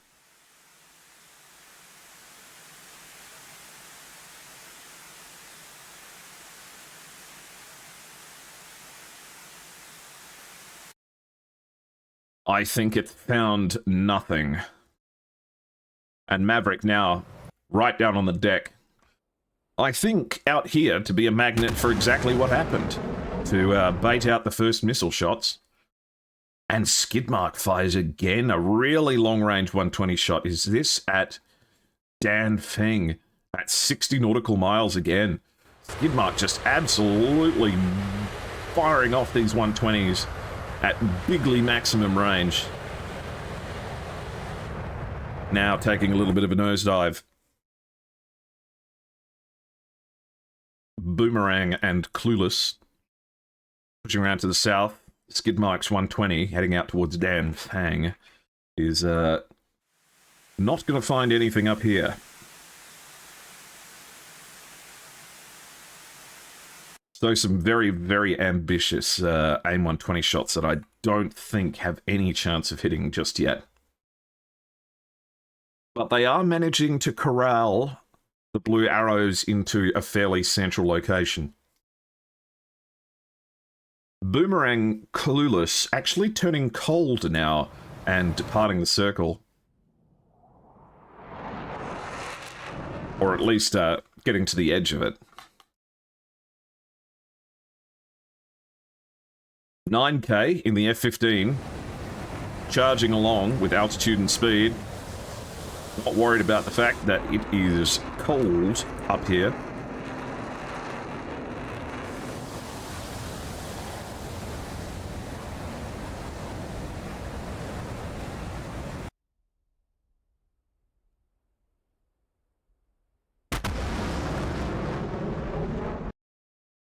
Okay, 9K. 35 nautical miles away from Sparky. 36 from Stingray.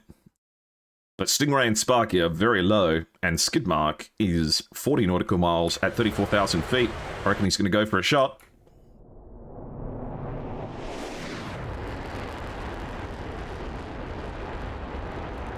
He's charging up to altitude.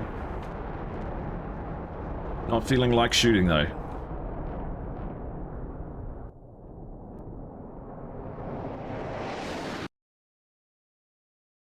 "9K has fired at Skidmark already now. And Skidmark fires one back. 9K's missile traveling at 2,100 knots. This missile very, very fast and very deadly locks on to that F-15E. This with a lot of potential. Skidmark might be in huge trouble here.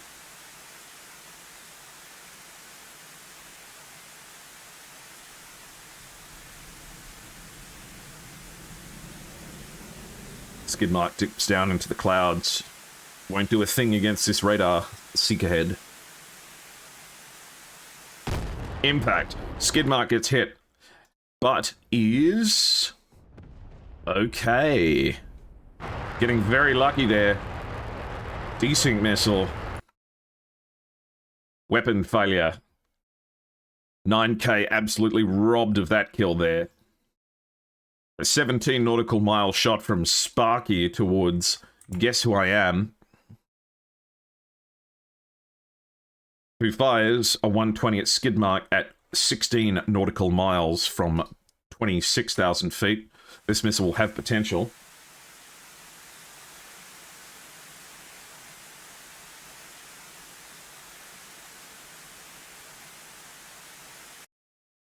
Skidmark looks like they're flying right into this one. Will they get lucky twice?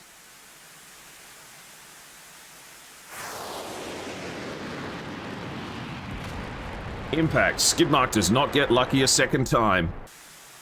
It becomes part of the environment.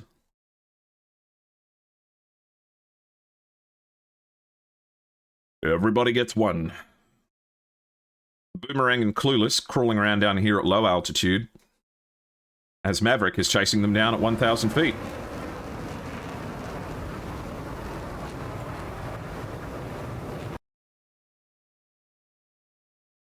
Sparky and Stingray quite a way away by themselves here. Clueless. Looks like they're pushing up.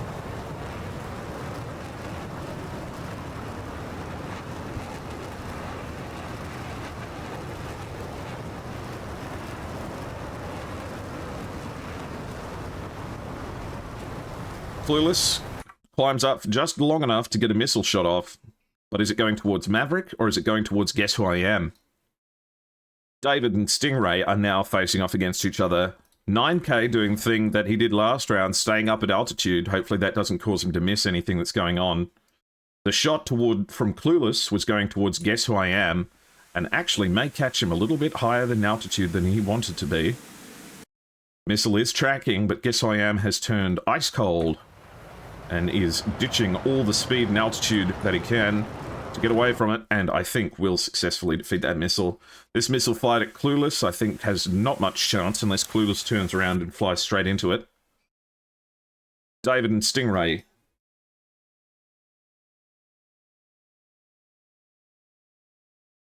are squaring off against each other as Sparky may be incurring the wrath of one of the 120s. No, that one's not from 9K. That one came from Nisan.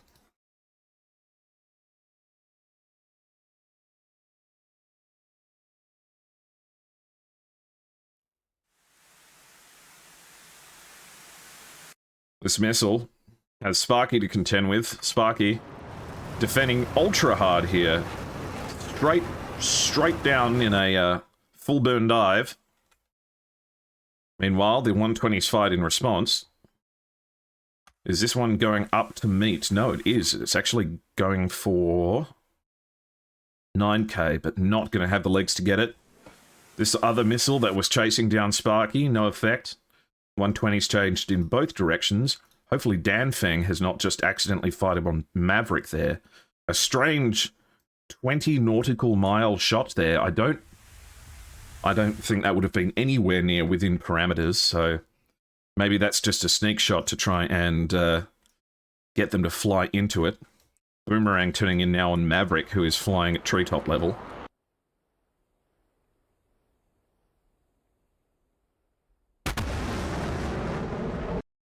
Huge speed. Dan Feng and Boomerang not far from each other now. Trading 120s in both directions. Let's see how Boomerang's missile goes. The one fired at Boomerang explodes just beneath us. Boomerang's missile getting right down into the weeds. You can see its target. Destroys someone's front yard. AIM-120's traded between Stingray and Guess Who I Am. Let's see how Stingray's missile does. Once again, notched by the mountainous terrain of the Caucasus, and the one fight in response hits the ground. Sparky up here being chased around by David. 120's being thrown, but Sparky is ice cold against them and is probably asking his teammates for help quite enthusiastically. Nisan with the altitude advantage at the moment in the F-18. Boomerang and Guess Who I Am are right next to each other, and Guess Who I Am appears to be pushing in for a strike here. One AIM 120, one AIM 9 left.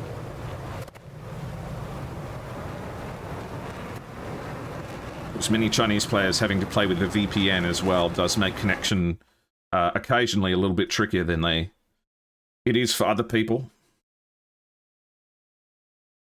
But of course, this is an international competition where everyone is welcome. And with the servers kindly provided by Master, I'm currently located in Germany, which seems to be a nice middle part of the world for just about everyone. We are provided for in the best way that we can be within the context of DCS. Got a missile coming out here. Looks like it gets spoofed, though. Keeps tracking towards the wrong target and gets notched by Guess Who I Am. Sparky having to defend hard against an AIM 120 here. Boomerang now getting very close to Guess Who I Am. Within 4 nautical miles. Has Guess Who I Am off his front left and fires a 120. The nearby F-16 belonging to him, but he gets splashed in return. Doesn't get away with it. Maverick manages to splash him as he just tips up. And the missile that was meant for Maverick didn't make it. A terrible, terrible loss as Stingray just narrowly dodges a missile that explodes in the trees behind him. Maverick managing to provide good cover there. A very unfortunate moment that 120 fight in response did not connect.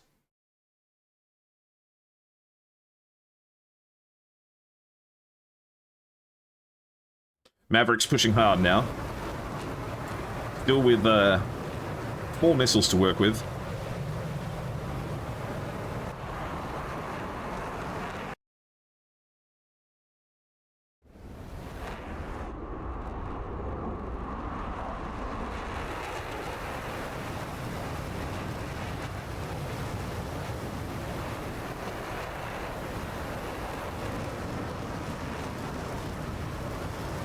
Clueless defending against Maverick's AIM-120 attack from about 6 nautical miles.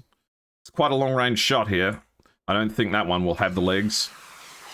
And it certainly doesn't. Impacts the terrain, but Stingray's going for an attack here. Fires off a 120. This one traded between Maverick and let's keep up with both missiles. This one may catch up, but it might not. It's getting close. It's getting close. Oh, but it doesn't connect. And Stingray gets taken out by the one fired in return. Sparky here, contending with a missile that chases him down and blows him out of the sky. Clueless, the last one left.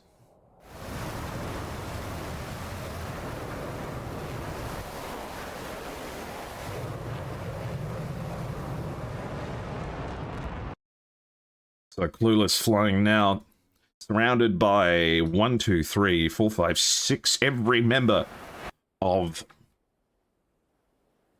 the opposing team is still alive. He's got one bandit just off his left wing. That's the closest target. But he fires up a missile. Looks like it might be towards David or Dan Fang. But Clueless gets an AIM-9 for their troubles.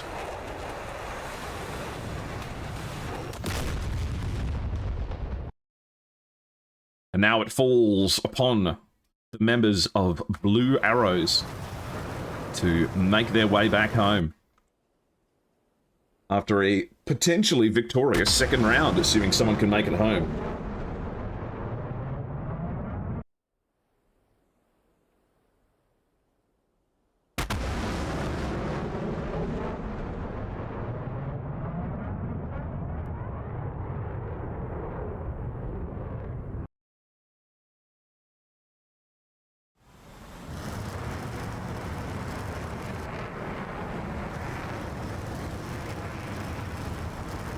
Johnny Bravo would have won this. Well, let's check that.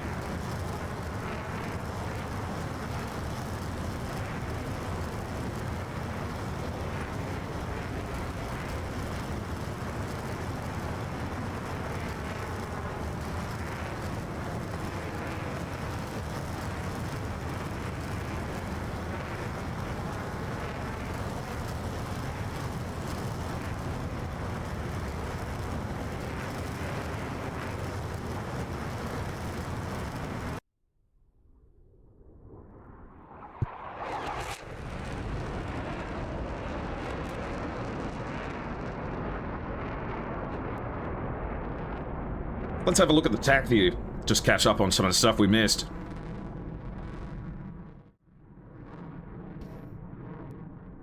So, the battle line makes its way in. Skidmark making some questionably huge range shots here. Traveling at Mach 1.1 at 47,000 feet. That's a long range 120.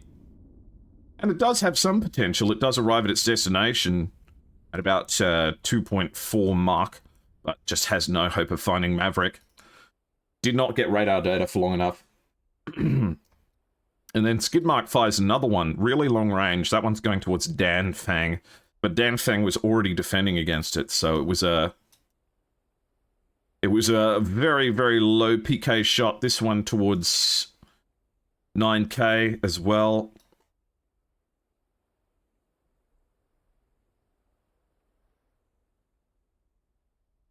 Boomerang and Clueless getting almost like two old warships broadsiding each other. Were turning back and forth in towards Dan Fang and Maverick.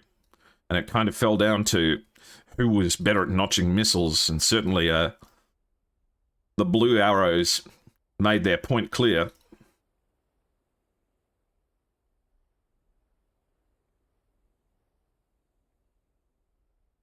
So, Sparky up here, managing to defeat quite a few missiles. There's one kill that I missed.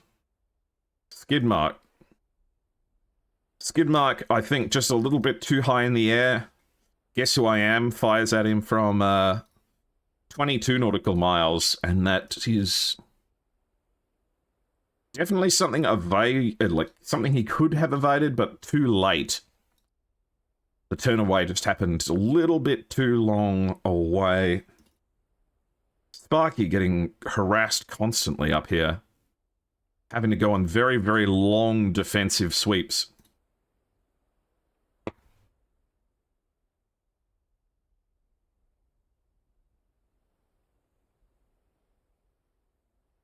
Well, it's been the longest range non-Phoenix kill. The longest range one that I have cast personally was 100 nautical miles.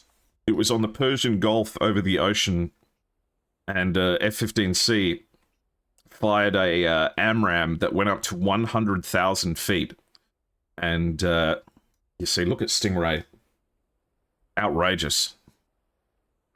Fired an AIM-120 that went up to 100,000 feet, and then when it started falling out of the sky, it was perfectly timed, and the opponent just flew right into it. They had no idea.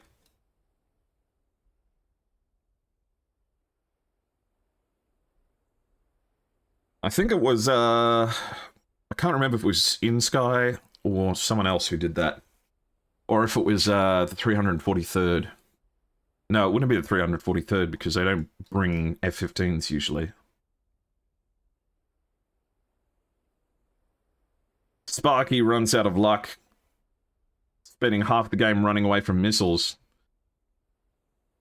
and eventually just gets chased down by 9K. 40,000 feet. It was like, I think he was at 50,000 feet. He was at 50,000 feet and he launched at a manual loft, so the missile went 100 nautical miles. Perfectly executed lucky lob shot. Yeah, they said that was afterwards. They were like, we've calculated it out and it should be possible, but we didn't expect it to work.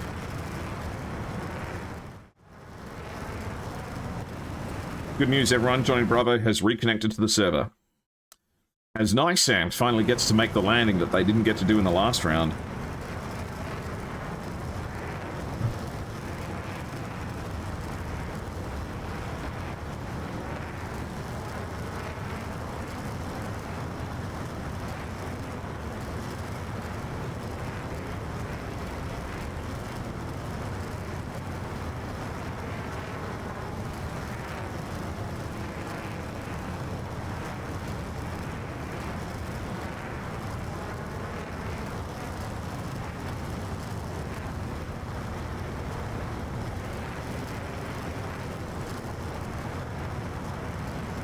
Hello, Raccoon. How you going? Welcome in. Ladies and gentlemen, you've come at the right time. We're just finishing up round 2 of SATAC, with the 501st Aggressors facing off against the Blue Arrows. After a thrilling first round, the second round was one... Well, the first round, where a 1v4 resulted in a victory for the One, as 501st Aggressors were carried to victory by Johnny Bravo.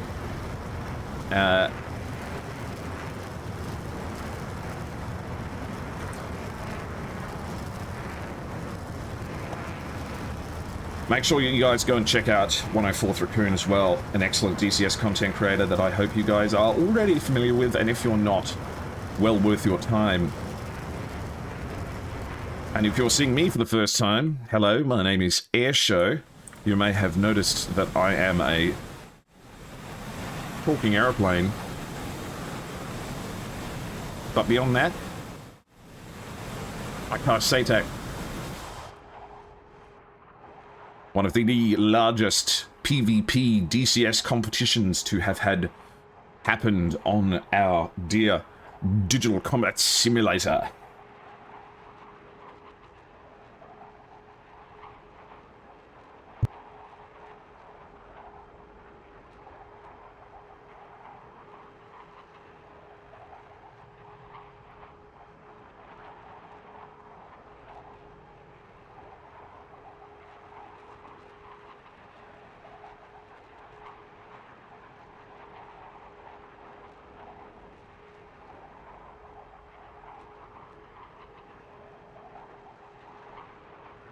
No, you have to go back to your own base.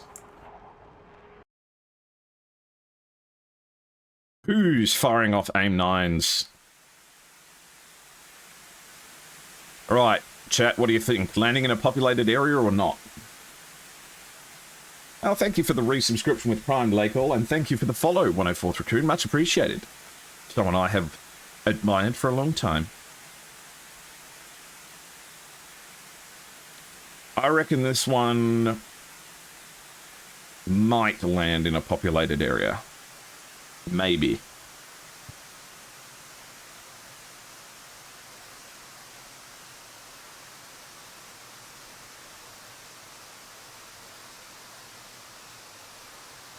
If any of you happen to live in the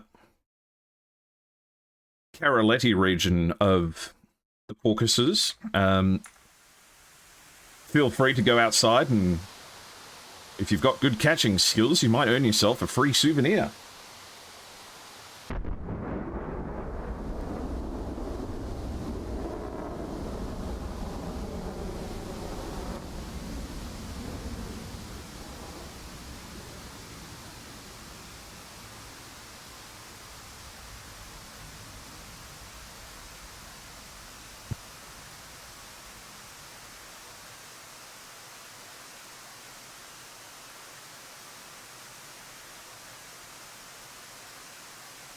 Oh, looks like it's going for the fields.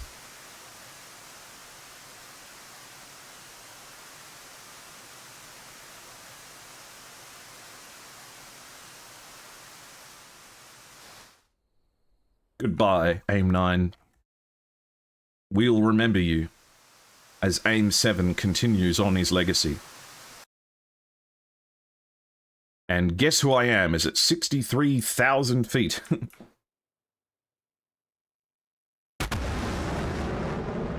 65,000 feet. He's going to get into orbit. Stop him. He's trying to leave. He's going to hit the firmament ceiling of the glass dome. 70,000 feet. How high can he go? As Nisan goes in for the landing. No, you see, the problem is, Guess Who I Am doesn't know how to fly at night, so he has to keep flying higher so the sun's still up. 72,000 feet. 73,000 feet.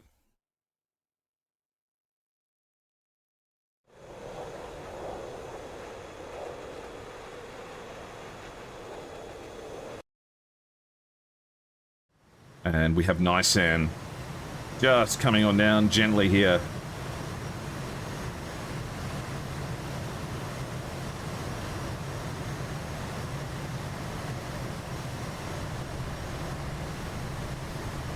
And that is Nisan down and safe. Meaning that round 2 is secured by the Blue Arrows. Lovely new Blue Arrow. Now let's see how fast he can get on the way down.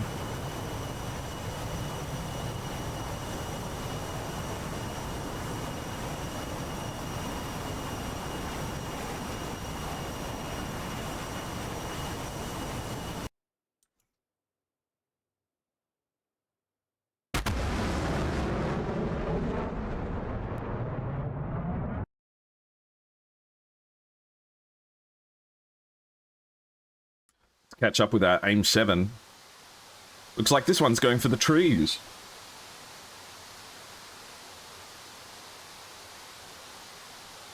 We need Johnny Bravo next round.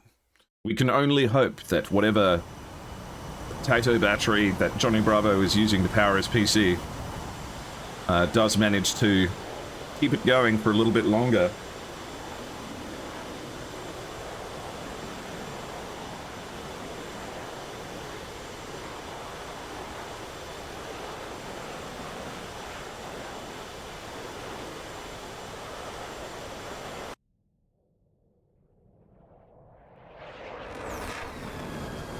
Hopefully he knows his airfield is down here.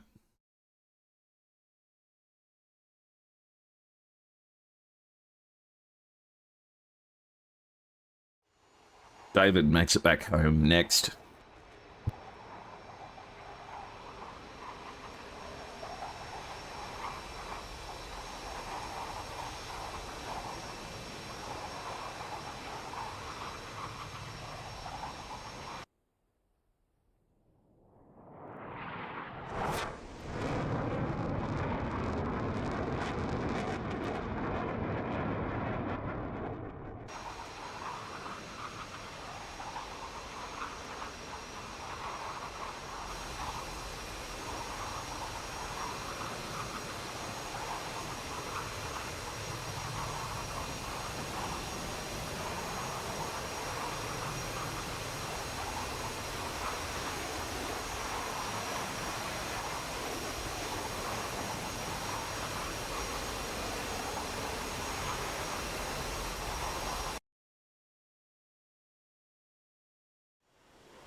I'm not entirely sure where Guess Who I Am is going.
Home.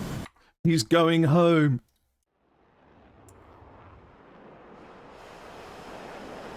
No, right now he's like, request navigational assistance. Unable to comply. Got a call waiting the next area over. Oh, I see. He lives near here, so he's just gonna fly right home. He's not gonna land.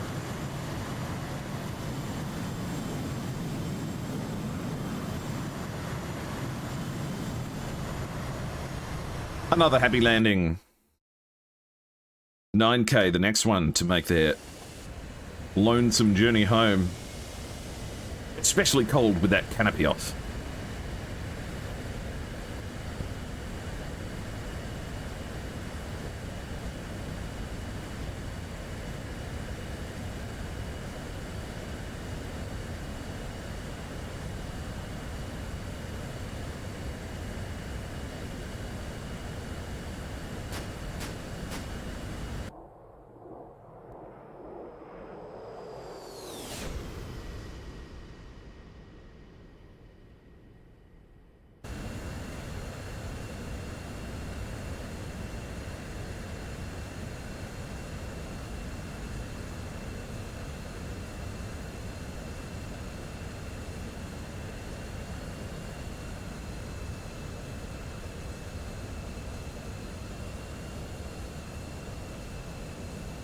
Yeah, exactly. Oh, he's got a popped front tire though. Gotta be careful.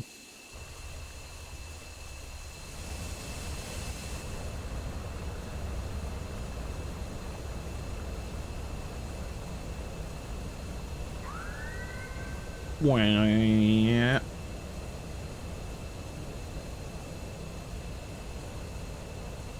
He's probably thinking to himself right now, my nose wheel steering is not working so good.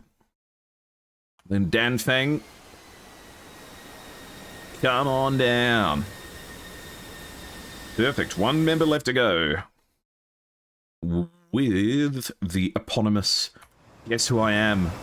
making his way back to his friends.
Hey, look, if you get forced, if you lose the round into a massive, into a massive fuel fight that you eventually end up losing, I'm gonna let you take a minute to land, okay?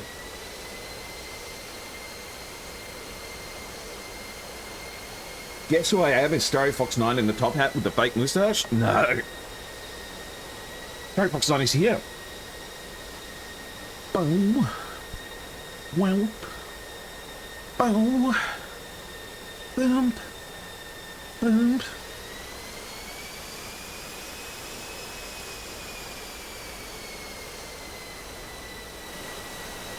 Uh-oh.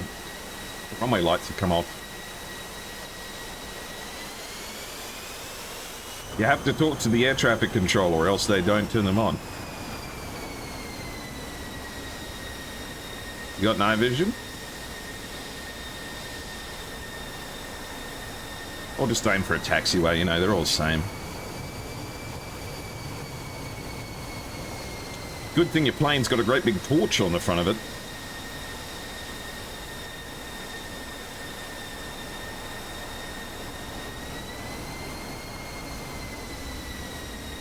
And any landing you walk away from.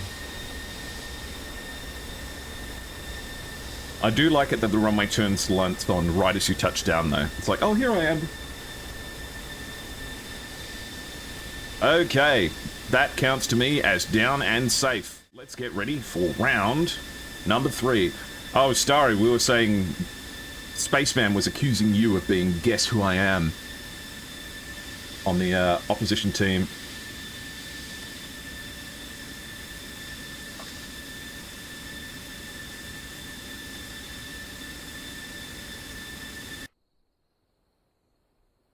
As we restart everything in the background, we will prepare for the third and final round of the 501st, facing off against the Blue Arrows. We'll be back in a few minutes, guys, so make sure you stand up, stretch your legs, get yourself a snacky, and I'll be with you shortly.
Alright everyone, welcome back to SATAC Round 3 between the 501st Aggressors and the Blue Arrows.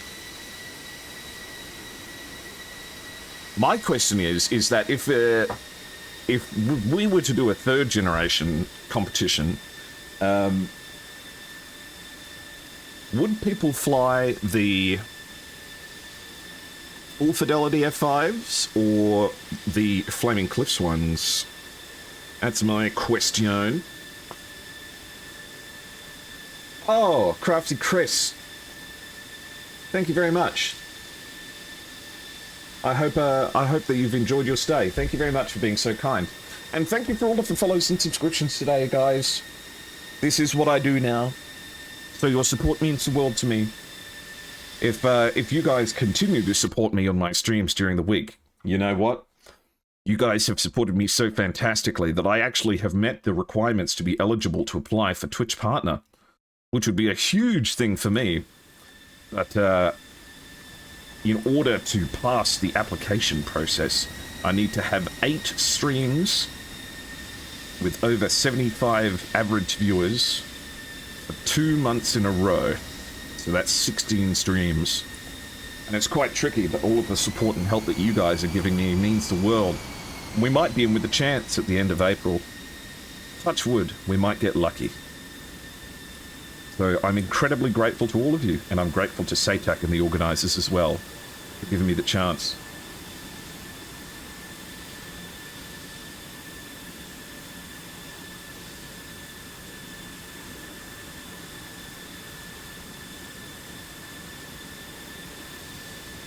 And yes, Johnny B is back in the saddle again. It's a long match. Meanwhile, the members of the Blue Arrows getting ready. They looked very well put together in the second round. And weekend streams on top of it? I should stream on the weekends, just regularly, even if there isn't SATAC matches on.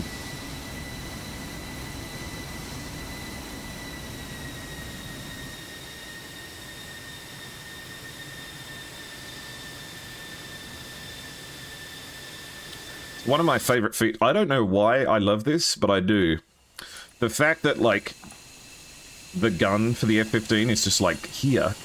Like, it's almost mounted in its shoulder or something like that. You know? On planes like the F-16, it's kind of hidden away, but here it's just like, yeah, here's the gun. This is the gun that shoots people.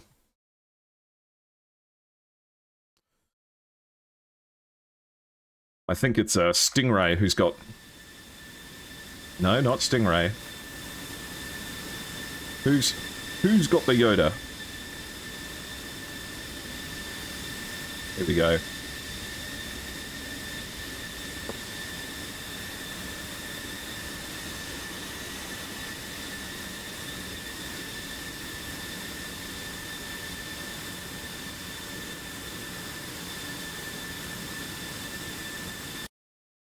So, Boomerang, Stingray, Altanaz, Sparky, Tog, and Johnny Bravo all lined up. And I'm sure they'll tell us we're ready soon. While the F-15 is taxiing along. Going to work on the weekend? Oh no.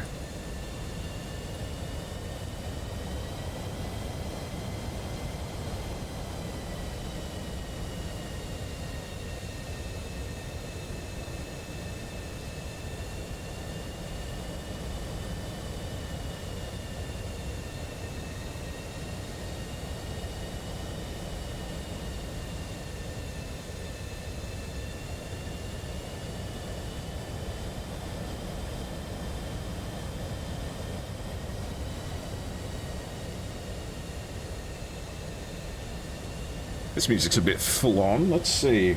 Washington, thank you for the follow.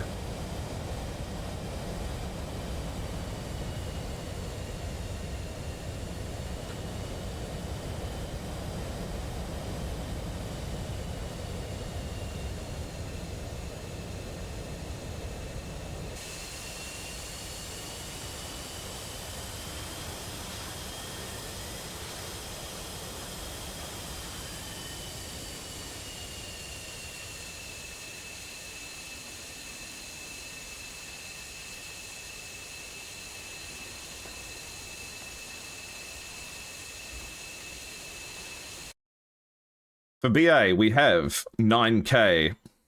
Then David, Maverick, Guess Who I Am, Nisan, Dan Fang.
The F-15's missing 2 Fox 3s.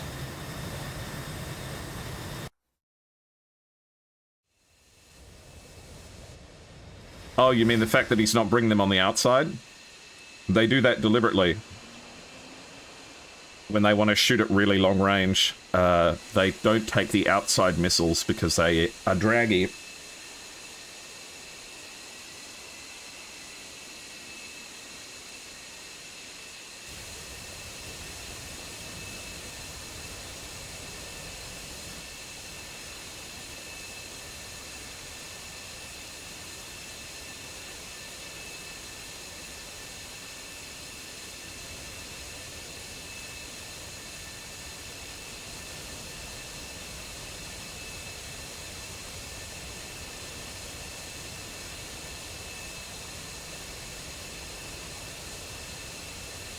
Okay, both teams ready. Both teams ready. Get set. 10, 9, 8, 7, 6, 5, 4, 3, 2, 1. Go, go, go.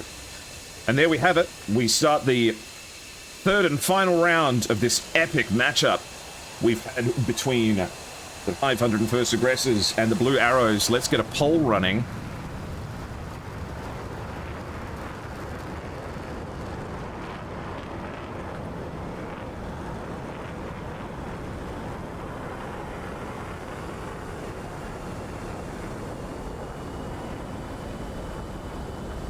Alright, let's get that poll running. We need to check on something important. Have we successfully witnessed a successful takeoff from the most important man in the room? Johnny Bravo makes his way down the runway. Caution, wake turbulence.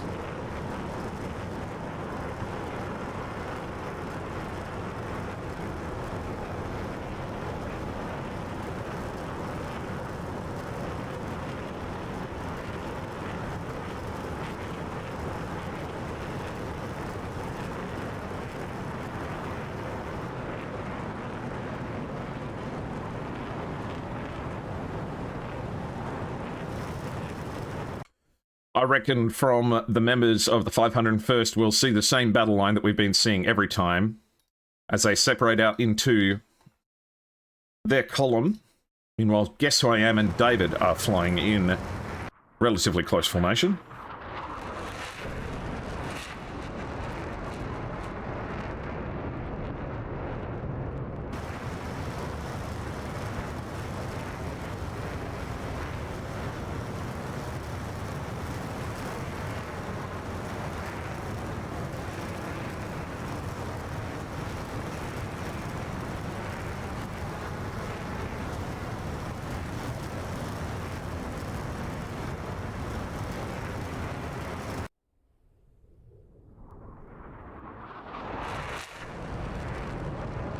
Looking good. Maverick follows behind as 9K is in the F-15C and is beginning that stratospheric climb. As we said, electing not to bring the sidewinders on the outer pylons can usually only mean one thing. That is, I want to make the longest range shot possible, and I need the smallest amount of drag possible. So I reckon 9K may be attempting to catch out the long-range shooter of the 501st for both rounds. I think it was Stingray went fast and first right down the middle and got early shots off.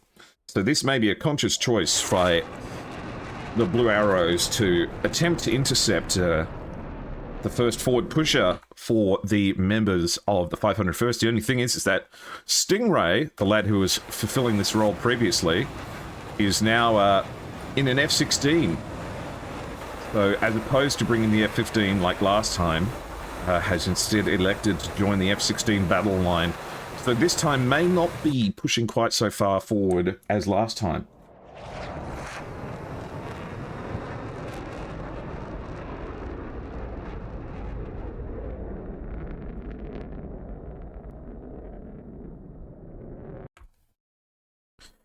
Looks like Altina's Stingray and Boomerang have all decided to separate down into the southern group. And Sparky, Johnny Bravo, and Tog are heading up into the north. Meanwhile, a solid charge of the members of Blue Arrows just forming steadily down the middle. Not strict formation, just battle line.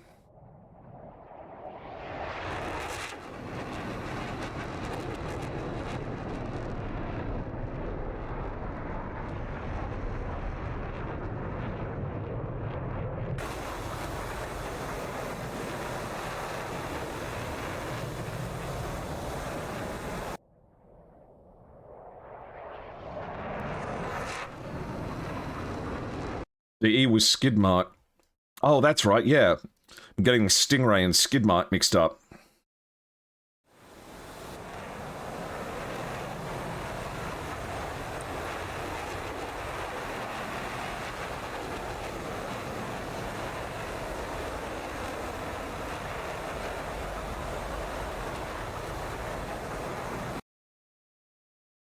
Okay, so it looks like the 501st are about to enter the circle around about the same time as the central group, Maverick leading the way.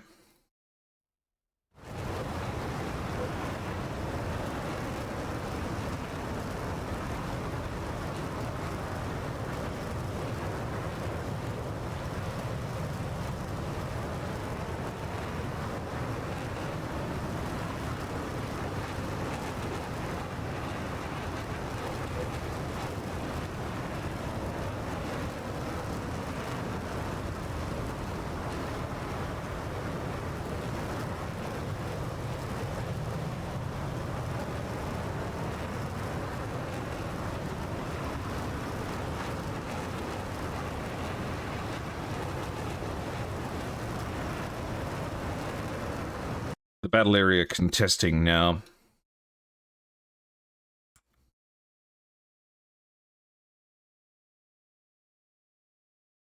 Maverick is currently 90 nautical miles away from the southern group, 95 away from the northern group.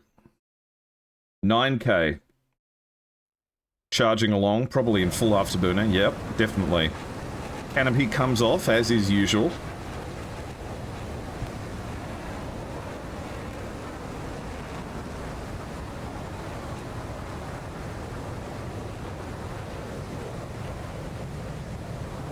I wonder if it actually models the weight reduction of not having the canopy on. Though the drag should technically be enormous, I'd imagine. And you would die. That's the other thing. Pushing up to 40,000 feet. 9K is 73 nautical miles away. And Maverick is 76 away from the northern group. Stingray charging in, comfortable at 25,000 feet and not yet afterburning. Hello, hate to lose from the Dows. How are you guys going? 63 nautical miles now. If 9K is going for ultra long range shots, I reckon he'll try and take one any moment now.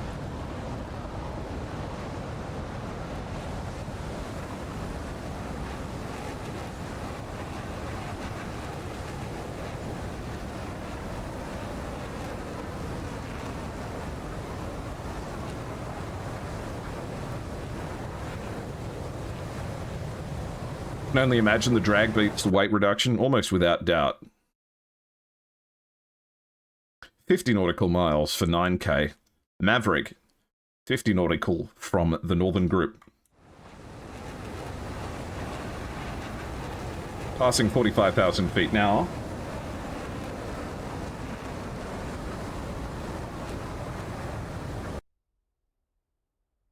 And gaining even more altitude, launches in at 120 off the wings and starts the match with the opening shot. Scoring its way through the sky. Looks like it's heading towards a Boomerang. Boomerang fires in response and in fact has had fired first, with this missile going up to 50,000 feet, traveling at 1,500 knots. It does have range, but 9k will not have too much trouble getting away from that.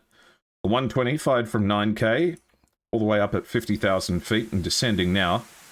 You can see the contrails of its prospective targets off its nose. Maverick has sent the first missile towards the Northern Group as Sparky and Tog begin notching. But not feeling the urge to ditch too much altitude yet. This missile is at 64,000 feet though, and is still traveling at 2,000 knots and is gone active. Looks like it's gone active towards Sparky, whose RWR is now going to be lit up like a Christmas tree.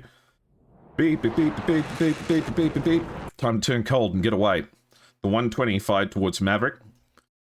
Now something that Maverick's going to have to contend with, but he is down at 3,000 feet, so is going to have all of the ground cover you could possibly want. The 120 that was heading towards the Southern Group has been dragged down into thick air and is now too slow to be of effect to anyone. Sparky going to contend with this 120 that is getting closer and closer and closer, but I don't see him. There he is. It's going to be close. It's going to be actually really, really close. Oh my god, by centimeters. Pulls up at just the right time, and the missile goes dumb. Meanwhile, Maverick's AIM-120 is flying directly above him, but is 43,000 feet too high. That is what we call in the business no factor. And Johnny Bravo has found his mountain. Johnny Bravo has rescinded into the Fortress of Solitude and now exists in his safe space. The last line of defense, the first line of offense. 9k. Looks like the 501st are the fast favorites for this round.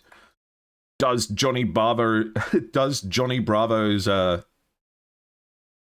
strategy keep them in the running? Stingray fires towards the Southern Group, as Tog has also fired up towards 9k. And it's already too slow to even have a hope of finding him up there. Two 120s come out towards Stingray and Altenews. At a range of 20 nautical miles, seeing as they're both already beaming the missile, shouldn't be the hardest thing to get away.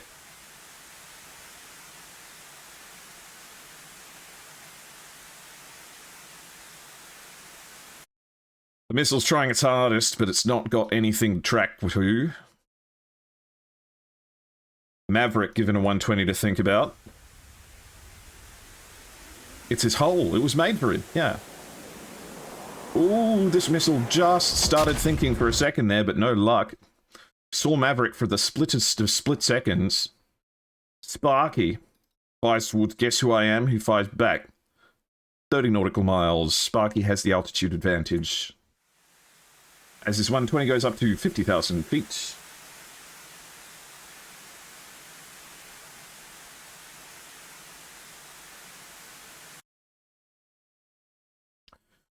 Boomerang in the close range, low altitude fight happening here. The question is this missile going for Maverick? It doesn't seem like it is, but Maverick takes the opportunity to turn and fire off a missile. Just getting enough altitude to launch that one off the wings before turning cold instantly. And the missile predictably ends up in the mountains as a result. Tog is pushing. Sparky has another 120. Sparky always seems to be defending a missile. Every time I look at Sparky, he's defending a missile.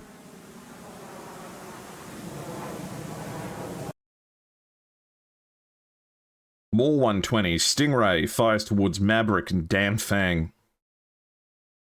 And Altanuz fires one off as well as 9K at 36,000 feet. Is coming in to lend a hand towards the southern group.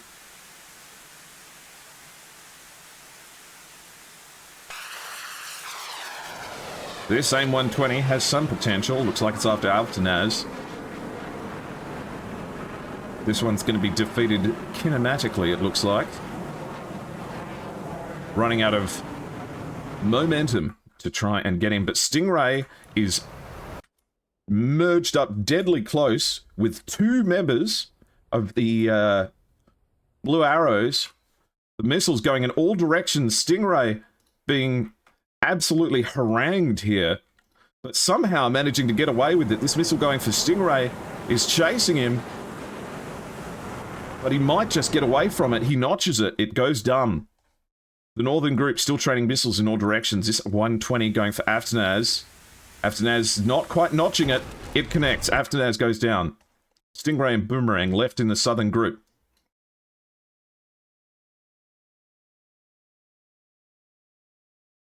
Boomerang is pushing to the support of Stingray. Launches off a 120. Still has his fuel tanks on. That missile shot at only 6 nautical miles. Altanaz is down for the count. But do they get lucky? Has this one got what it takes to defeat the Notch? It looks like it went stupid at the wrong time. It had all the potential in the world, but crosses the nose of Dan Fang. Sparky and Tog up here by themselves. Johnny Bravo of no help to anyone up in his tower of power. Fires off an AIM 120 Stingray at quite close range, but he's got one straight behind him now. But it's not turning in towards him. Really close range shots here, and it looks like we've just had a controlled flight into terrain as one of the jets explodes. Oh, it was with a 120C. Stingray all by himself now. Getting chased down by David and Dan Fang. Dan Fang can see him and is chasing him down the valley.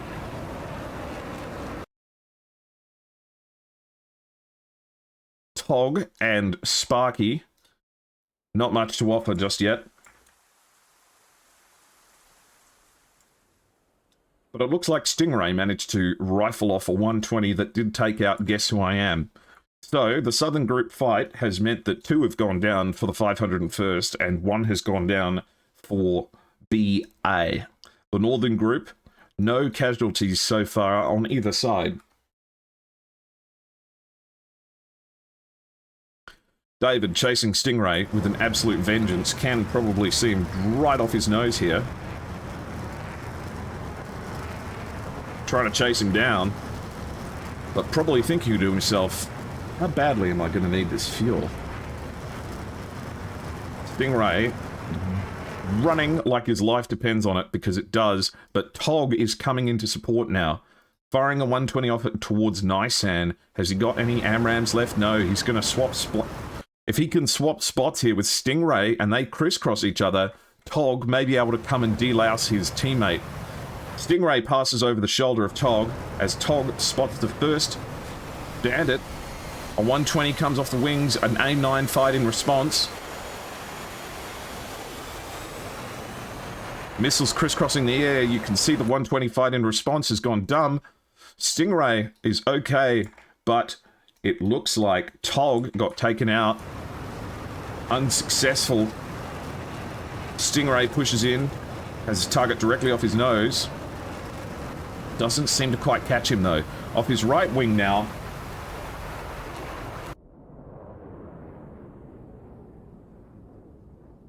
Sees his opponent and sees another one of his hostile enemies straight ahead. It's the F-18.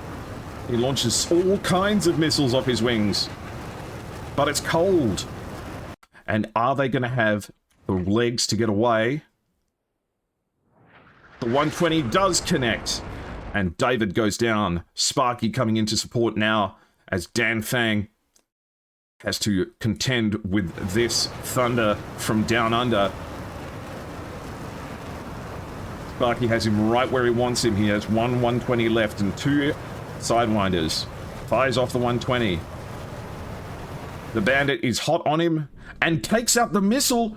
Oh my god, the missile impacted his aim 9. The damage is not fatal. He's not down yet. But can he recover in some meaningful way? Is there anything left for him to do? He may have no control. Unless he can pull onto the tail. Does he have any elevator authority? He may not. He's pulling in behind him. He's not dead yet. He's still got a gun. And he's got a bad guy right in front of him. Down, bloodied, but not out. Sparky is being chased by a man on fire.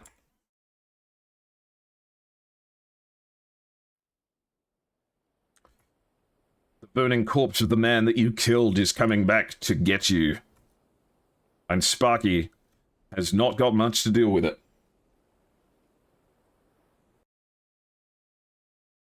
Johnny Bravo, utterly refusing to leave his cave. Stingray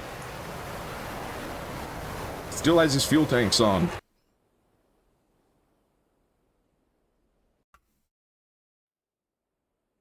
The burning F-16 of vengeance is still coming. The fire's gone out.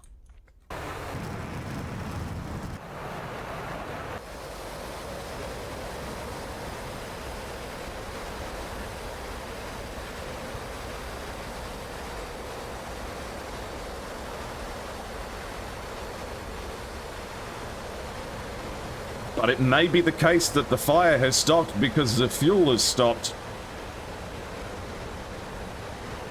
And it looks like this F-16 is not long for this world. Stingray and Sparky running away to the safety of Johnny B.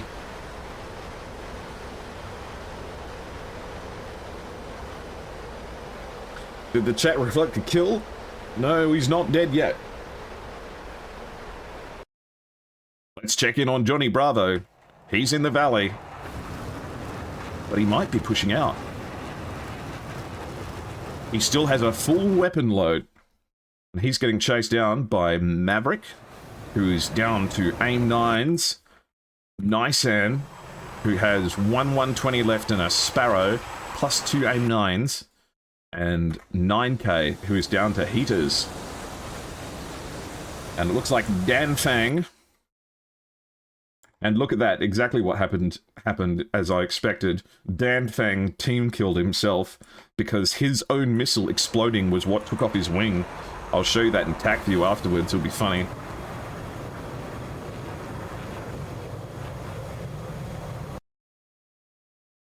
Maverick looks like he's the one who's willing to play here. And it looks like Nisan and 9K are not willing to tangle with Johnny Bravo. Johnny Bravo crests over the hill, fires a 120. Leaves the safety of the cave.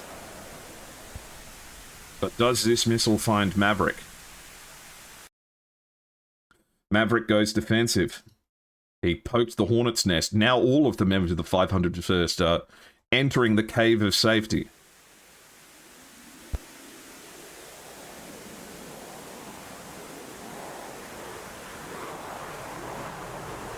The missile has potential, but it keeps getting notched. And now it's out of speed.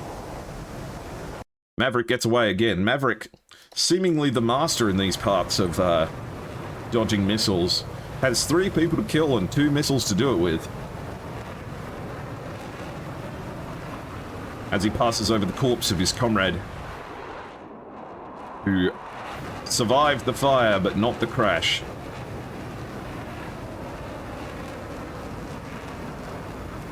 WTF, this stream is still going on? Yeah, man, I'm sorry. I know you guys hate me. Nisan not willing to tangle with JB.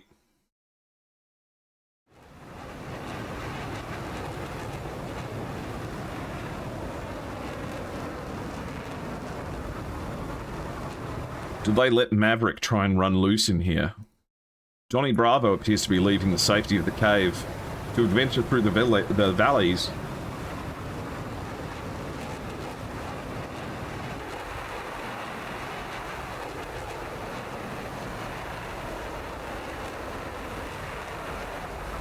Yes, and during the second round, I could sense that there would be some good content if I kicked Johnny Bravo out of the server. So I used my mind powers to make his plane explode randomly. That's a joke, of course. I'd never do that to a competitor.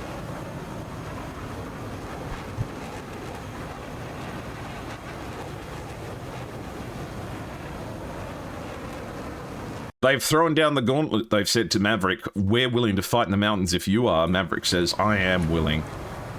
Send me your best.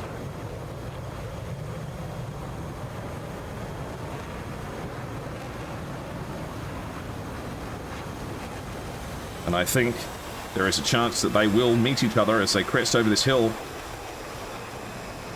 And Maverick is turning at the worst possible time, is going to put himself directly in front of a hostile F-16. Question is, will Sparky see him in time? Sparky's looking.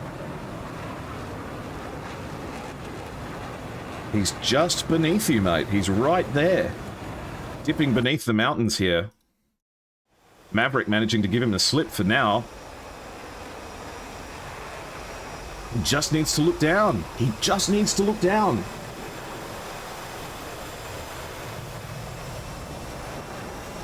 And he may have actually managed to find him. Pulls in around. But it's a merge. He goes for guns. It doesn't work. And is Maverick going to be able to get away from this? He is. A deadly close fight. Can Stingray make it in time to help? Sparky pulling around now. In a good position for a missile shot. Flares, don't spoof it. And Maverick goes down in flames.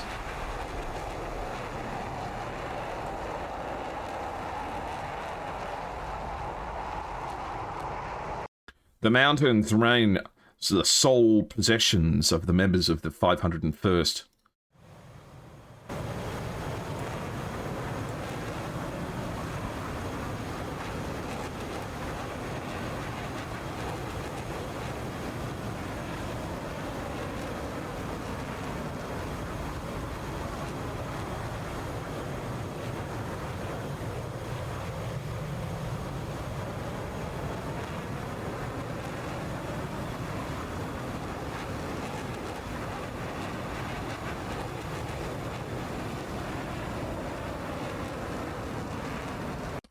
Bad luck for Maverick getting caught out there. I think they're realizing what's happening now. The members of BA are going defensive and preparing for the fuel fight. Johnny Bravo, the furthest away from his cave we've seen him for a while. Does he lose his nerve and go back?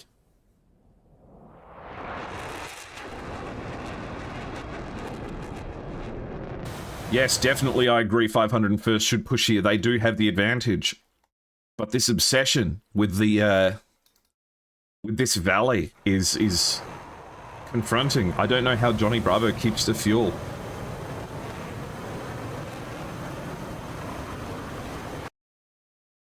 Looks like Sparky and Bravo are happy to stay in the mountains for now, with only Stingray being the one to push out. The only problem is Stingray's only got one missile. And 9K still has an AMRAAM left.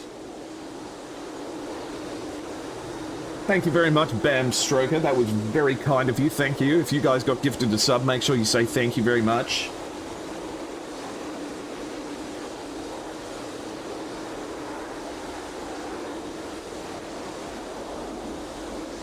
Thank you for your support.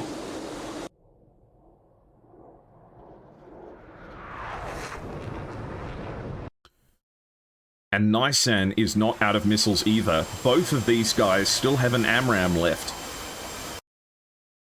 Stingray is not going to be able to deal with this by himself.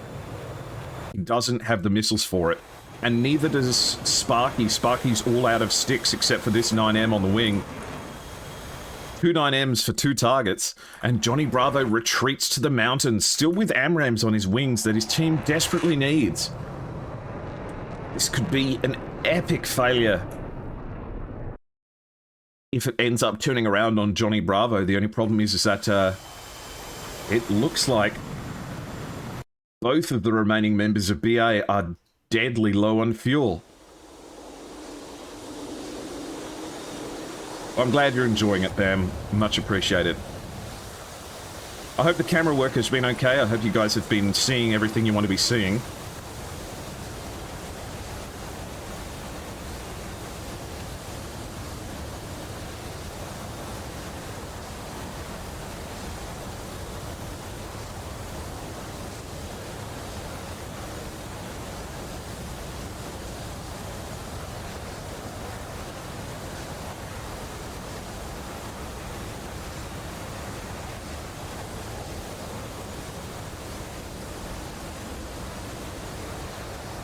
Here's something interesting. So you know Dan Feng, the one that was burning up? Here's what happened. Dan Feng turns in on Sparky, who has already fired an AIM 120, and then right at the last moment, Dan Feng fires an AIM 9, and then if you look carefully, you'll see it come off the wing, and it explodes the AIM 120, which means the AIM 120 doesn't hit Dan Feng directly, but it does mean that the resulting explosion takes off one of his wings here. And that's enough to make him disappear from the map. He still kept flying for a minute, but eventually became one with the ground.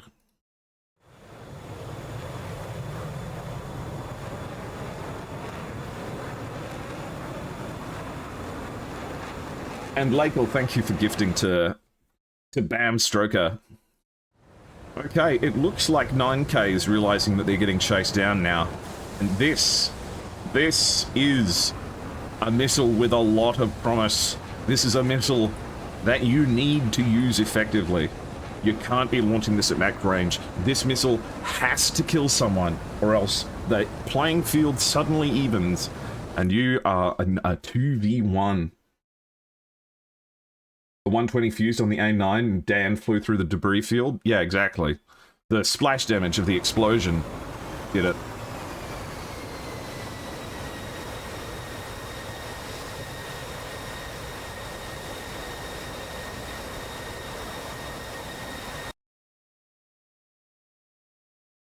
"9K is 21 nautical miles away from Stingray. That powerful F-15 radar should easily be able to detect."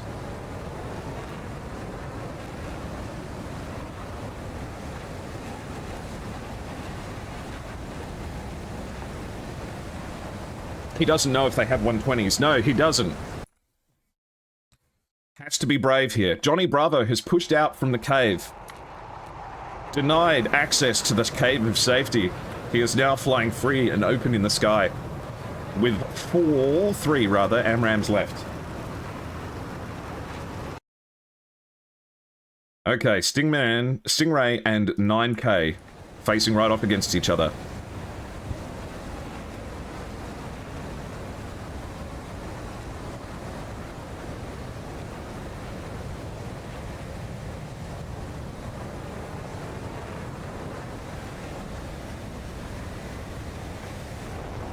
And the missile goes off the rails.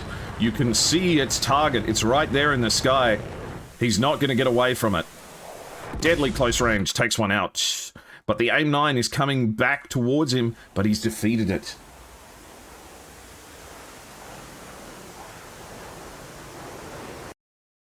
So, the missile does pay dividends in the end. But 9K without an AMRAAM left.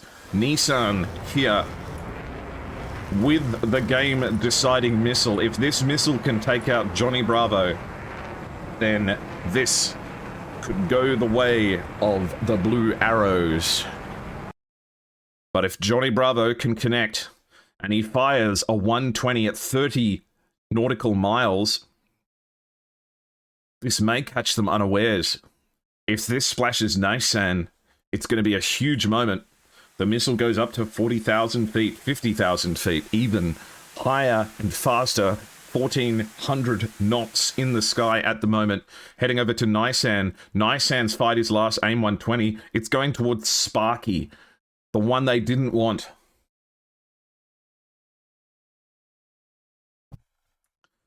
Sparky probably going to get caught off guard by this one. At 33,000 feet, this is going to connect. Unless something very strange happens, but Sparky is too high and too committed. Sacrificing himself to the last missile. Ooh, actually, he might dodge this one. If he dodges this one, it's huge. But no, I think it's got the legs. Sparky turned into happy memories. Johnny Bravo, the last one left. 2 AMRAAMs, 2 Sidewinders. Does he commit to the fight?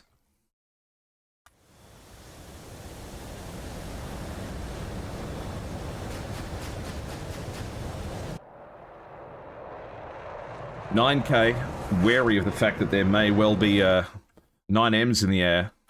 Don't tell me Johnny Bravo's running.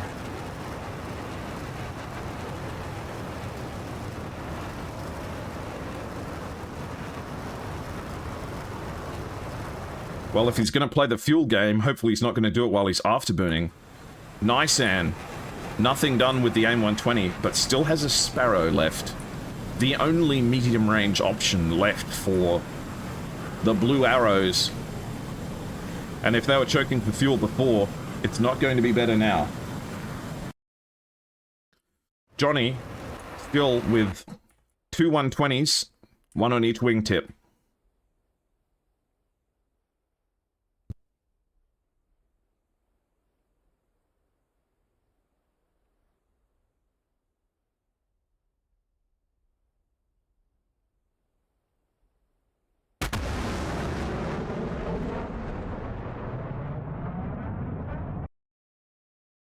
Johnny Bravo, I think, is running for the cave. And Nisan probably doesn't have the plane juice to get away with it.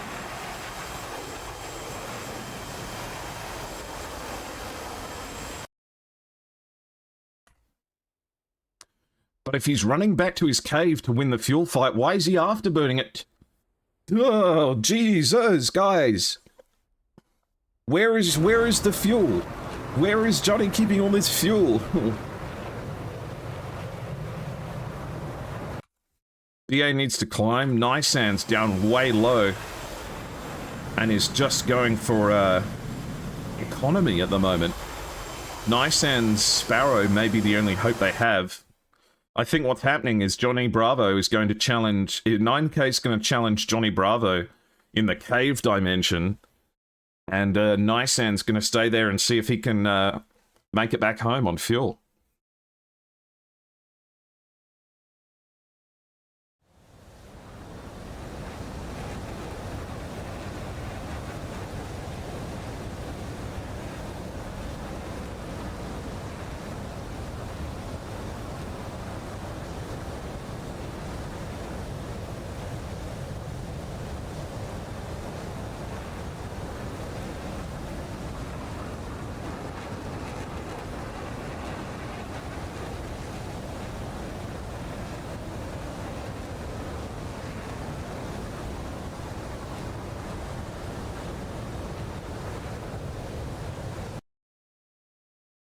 Looks like Johnny Bravo has turned hot back in.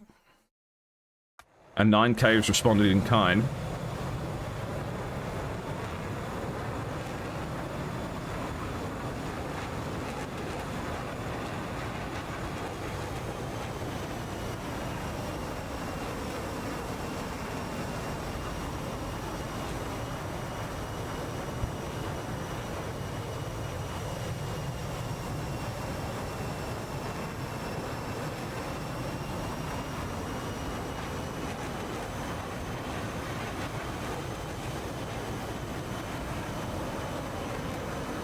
If the Eagle doesn't clutch, we are cooked anyway.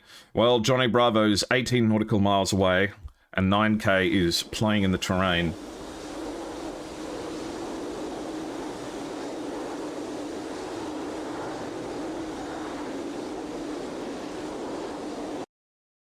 So 9K is now defensive against Johnny Bravo, who's chasing him down.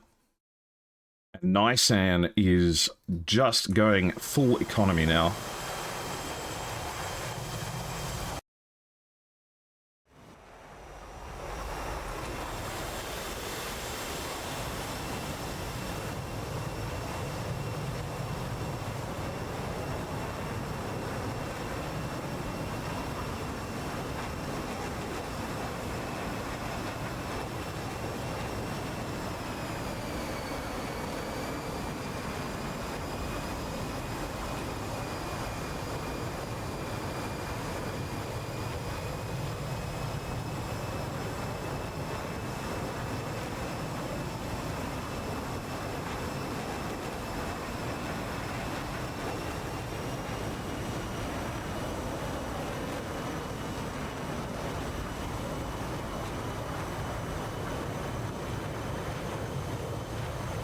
I'm realizing that I may end up missing out on a flight that I'm due for, depending on how long this goes for.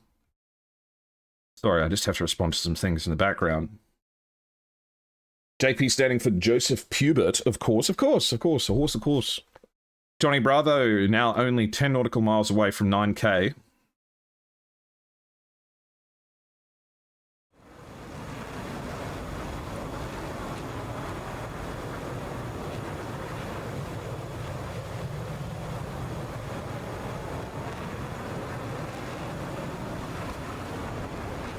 The missile comes off the wings.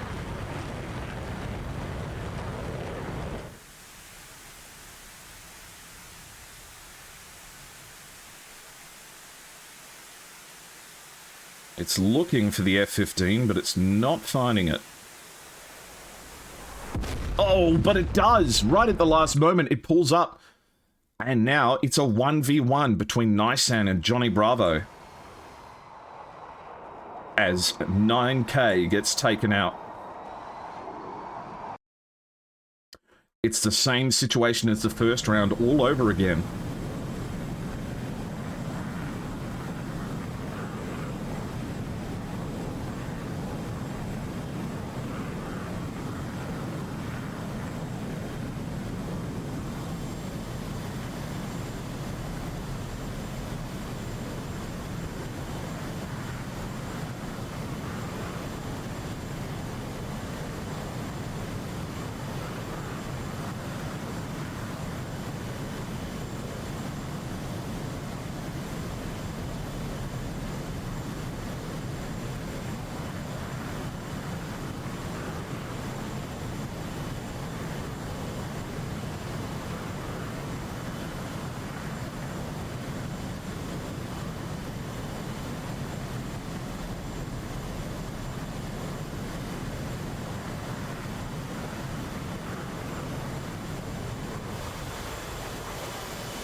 Okay.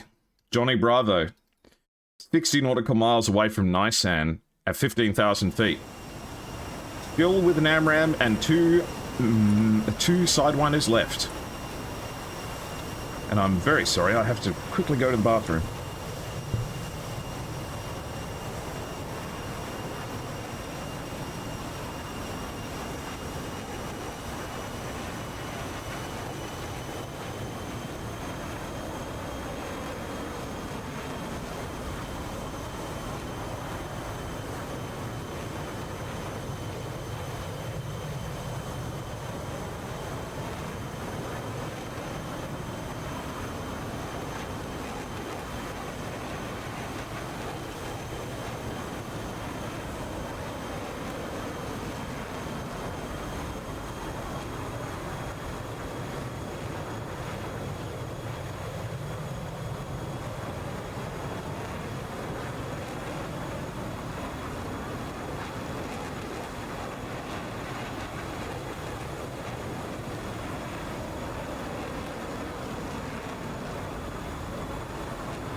I'm supposed to be at the gym right now.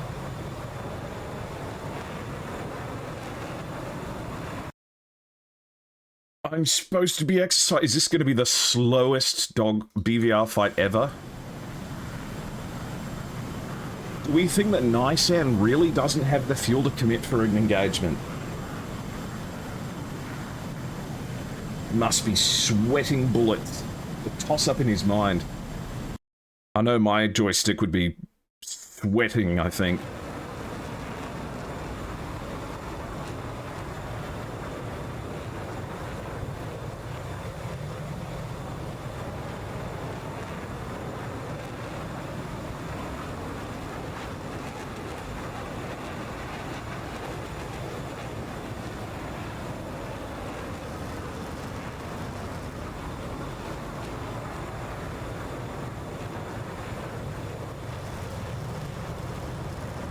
I cannot believe Johnny has the fuel to afterburn at the moment.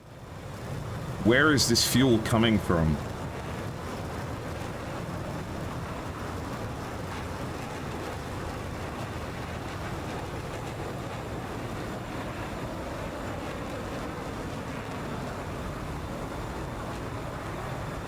I'm so hungry.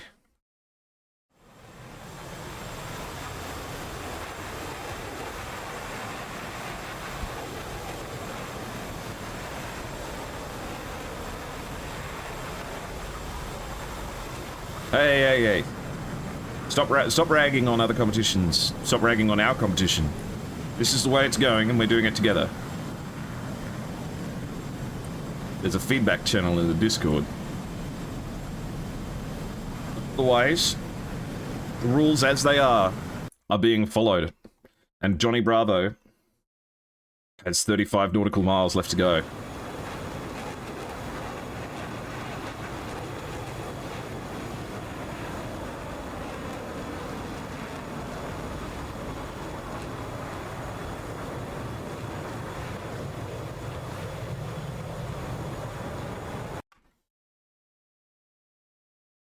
The ads are gonna happen. No! Shit. Well, hopefully whatever happens, happens in the next 7 minutes.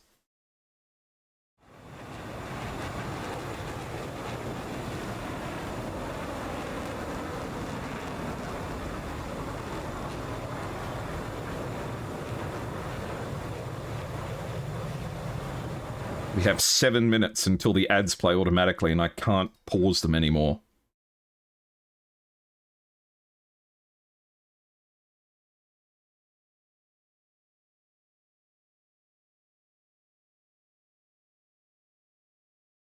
"27 nautical miles.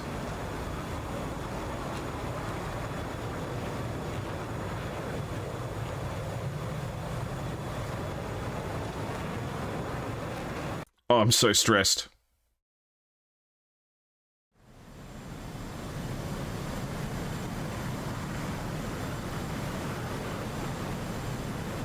Can't you push the ad button? But I feel like it's going to be less than 3 minutes until they engage each other.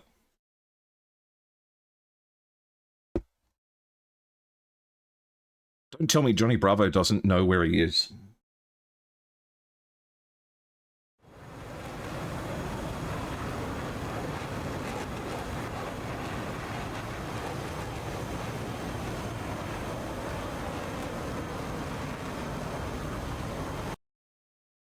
This might be it. They're turning in on each other. 15 nautical miles now. Johnny Bravo with 1 AMRAM left.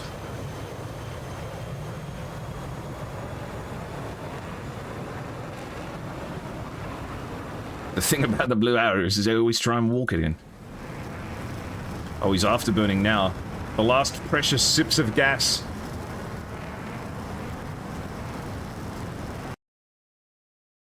Johnny Bravo's head on. They're facing right down the throat of each other. Nisan fires off the Sparrow. The 120's coming in response. And it's looking good, it's tracking. Nisan gets splashed. And Johnny Bravo, the AIM-7 coming in response. No one left to guide it. Johnny Bravo manages to spoof Nisan's last missile and take out an apartment block. Johnny Bravo now has to RTB.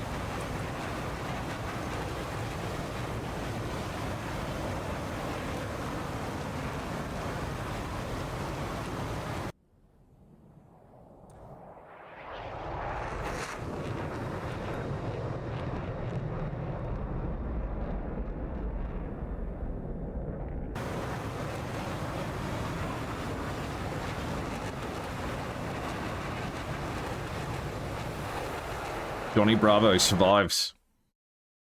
And now has to face a 120 nautical mile journey back home.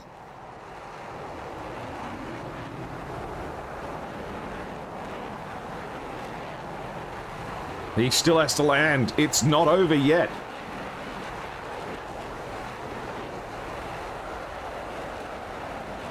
And the ads are going to happen. Sorry about that, guys, but at least you saw the fight. We'll get you back as quick as we can.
All right, 31,000 feet, and he has got 97 nautical miles left to go.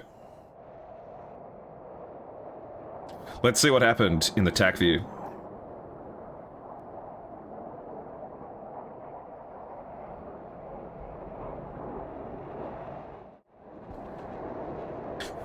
The start of the match was so long ago, I can barely remember it. A huge fight continues down in the southern group. Tog here getting splashed just a little bit out of position here. A great shot by Dan Fang. Oh, was it name 7? Not quite name 7. It was the 120 that came off the wings of David.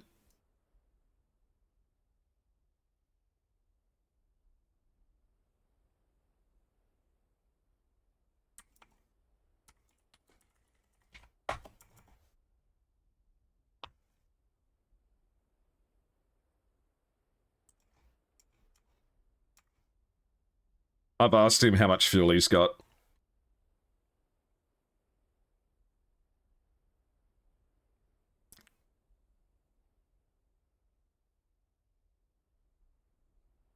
Johnny Bravo in the cave of safety.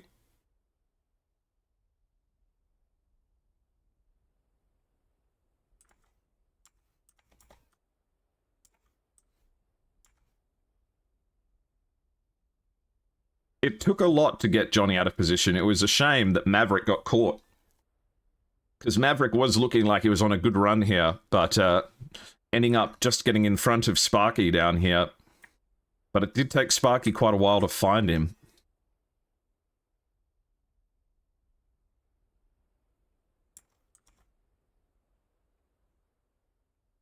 And Maverick nearly getting away here, breaking the line of sight.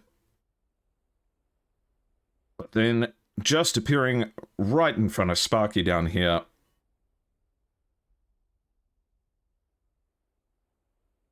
Curiously, Sparky electing not to go for missiles here.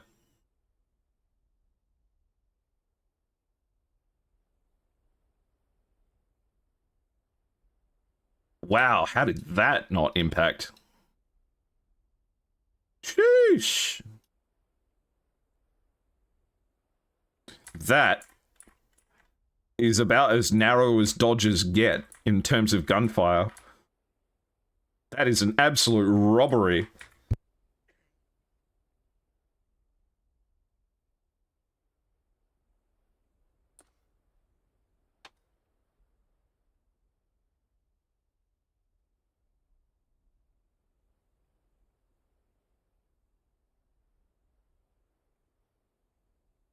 And Sparky manages to pull around, get the AIM-9 off.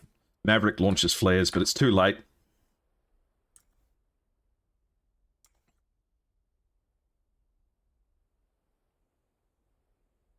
Johnny Bravo says he has 1,800 pounds of fuel left.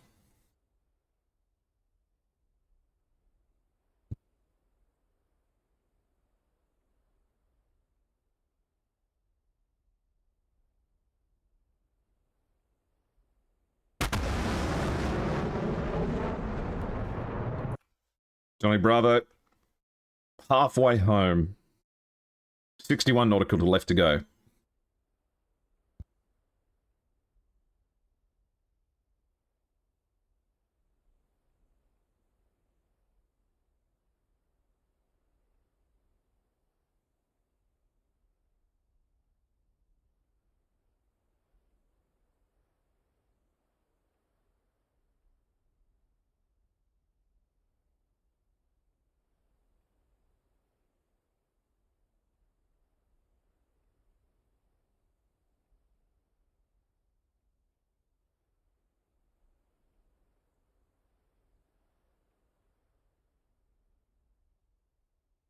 Saying 2,000 kilos about 8 minutes ago, you would have been pretty much dead on then. 1,800 should be enough, should be plenty. Plenty, plenty, plenty, especially at 32,000 feet. That's enough to do a couple of go-arounds.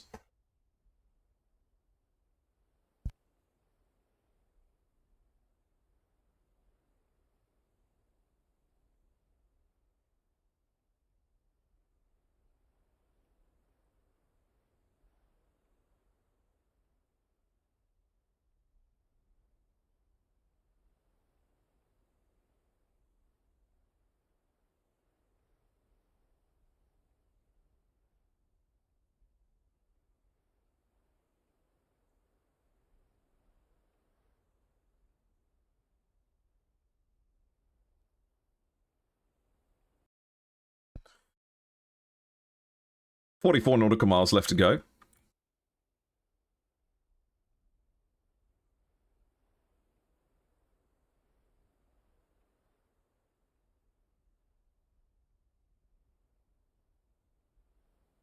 I can feel my voice almost going.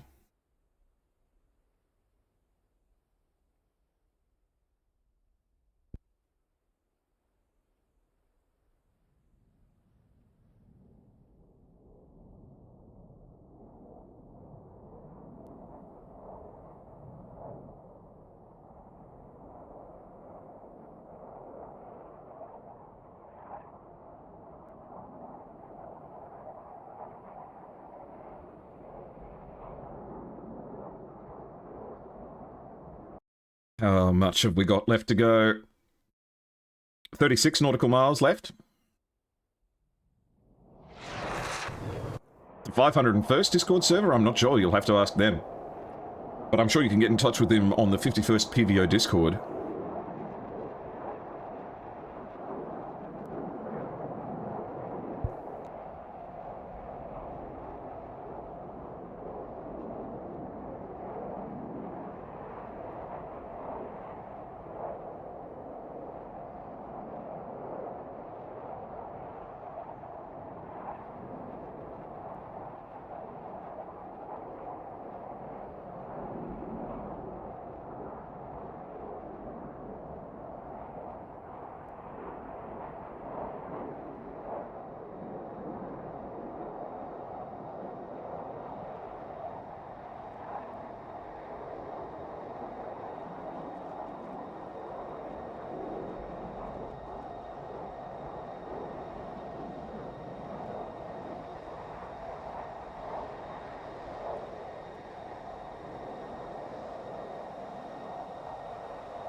This is a new Chappelle Roan song, apparently.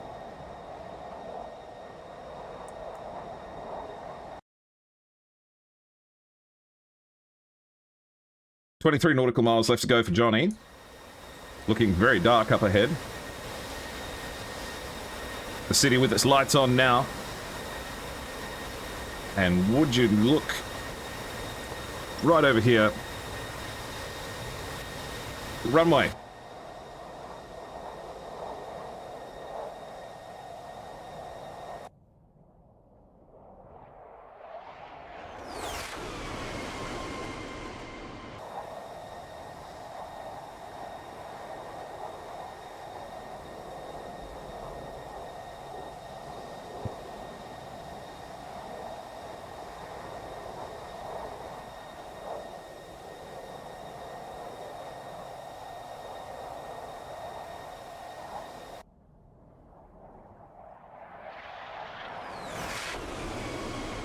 Not exactly my best camera angle. Okay, I can't see anything now. It's dark. I'm frightened. He's in a cloud. Let's just, I should have brought a torch.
Imagine if he crashes on landing.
It's looking good.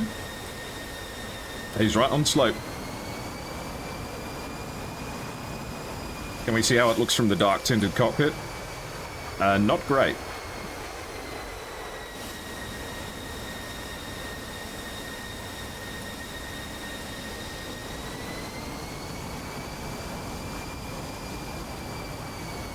Yeah, no, from the interior it looks exactly the same from the pilot's perspective.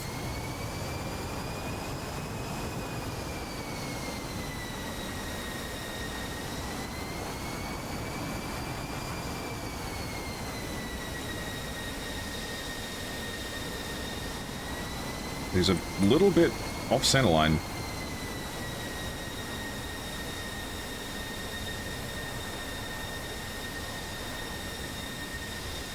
Johnny Bravo, down and safe.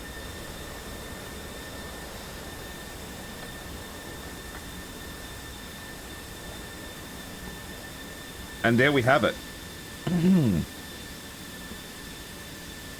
That is not what I expected to happen. As the 501st take on round 2 and win the match.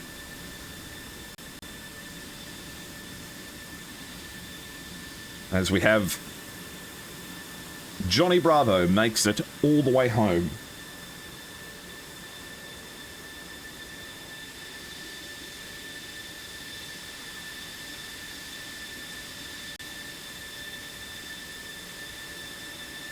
Don't have much time for interviews just yet.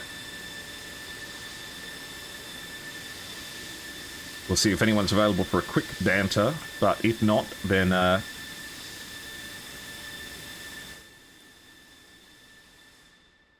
we'll be good. I think I've got someone who will be joining me shortly.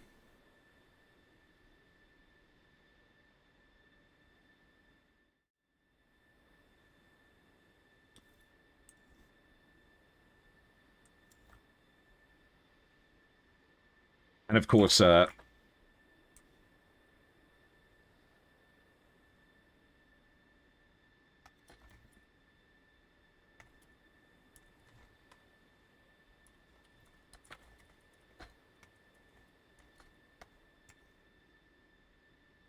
what do we think? How are we feeling about that one? What's your takeaways from that match? I want to hear what you thought. Very, very unconventional fighting. So, we'll have to see what comes of the 501st, but they clearly came in here with a plan. A very unconventional plan, but a plan nonetheless, and it seems to have had amazingly worked. With 2 fights going on to huge, huge field battles. I wonder why Nasen... I figure Nasen and 9K felt like they were taking advantage of their remaining AMRAMs.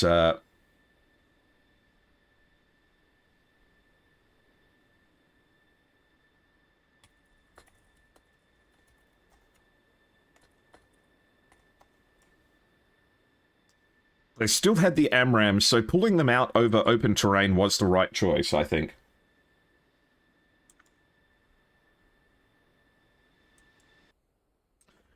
Not much Stingray could do in this situation here. Not with,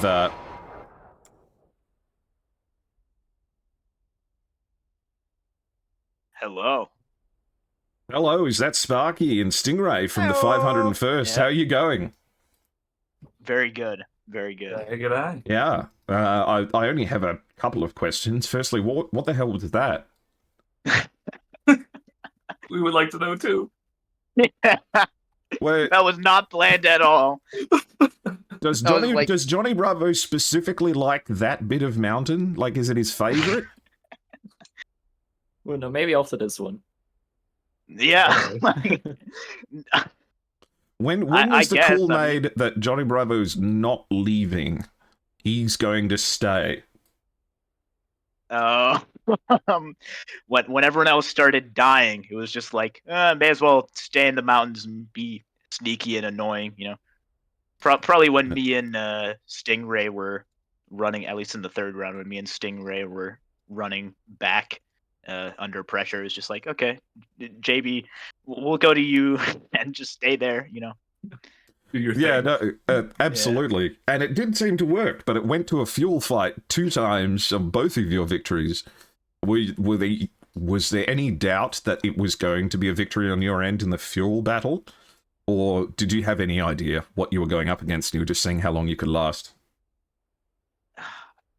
I mean, we thought we'd win because they were burning most of the time, and we had JB, at least in the 3rd round, not so sure on the 1st round, but JB on the 3rd round was up there with just basically sitting there, full armament, full fuel, until we ran to him.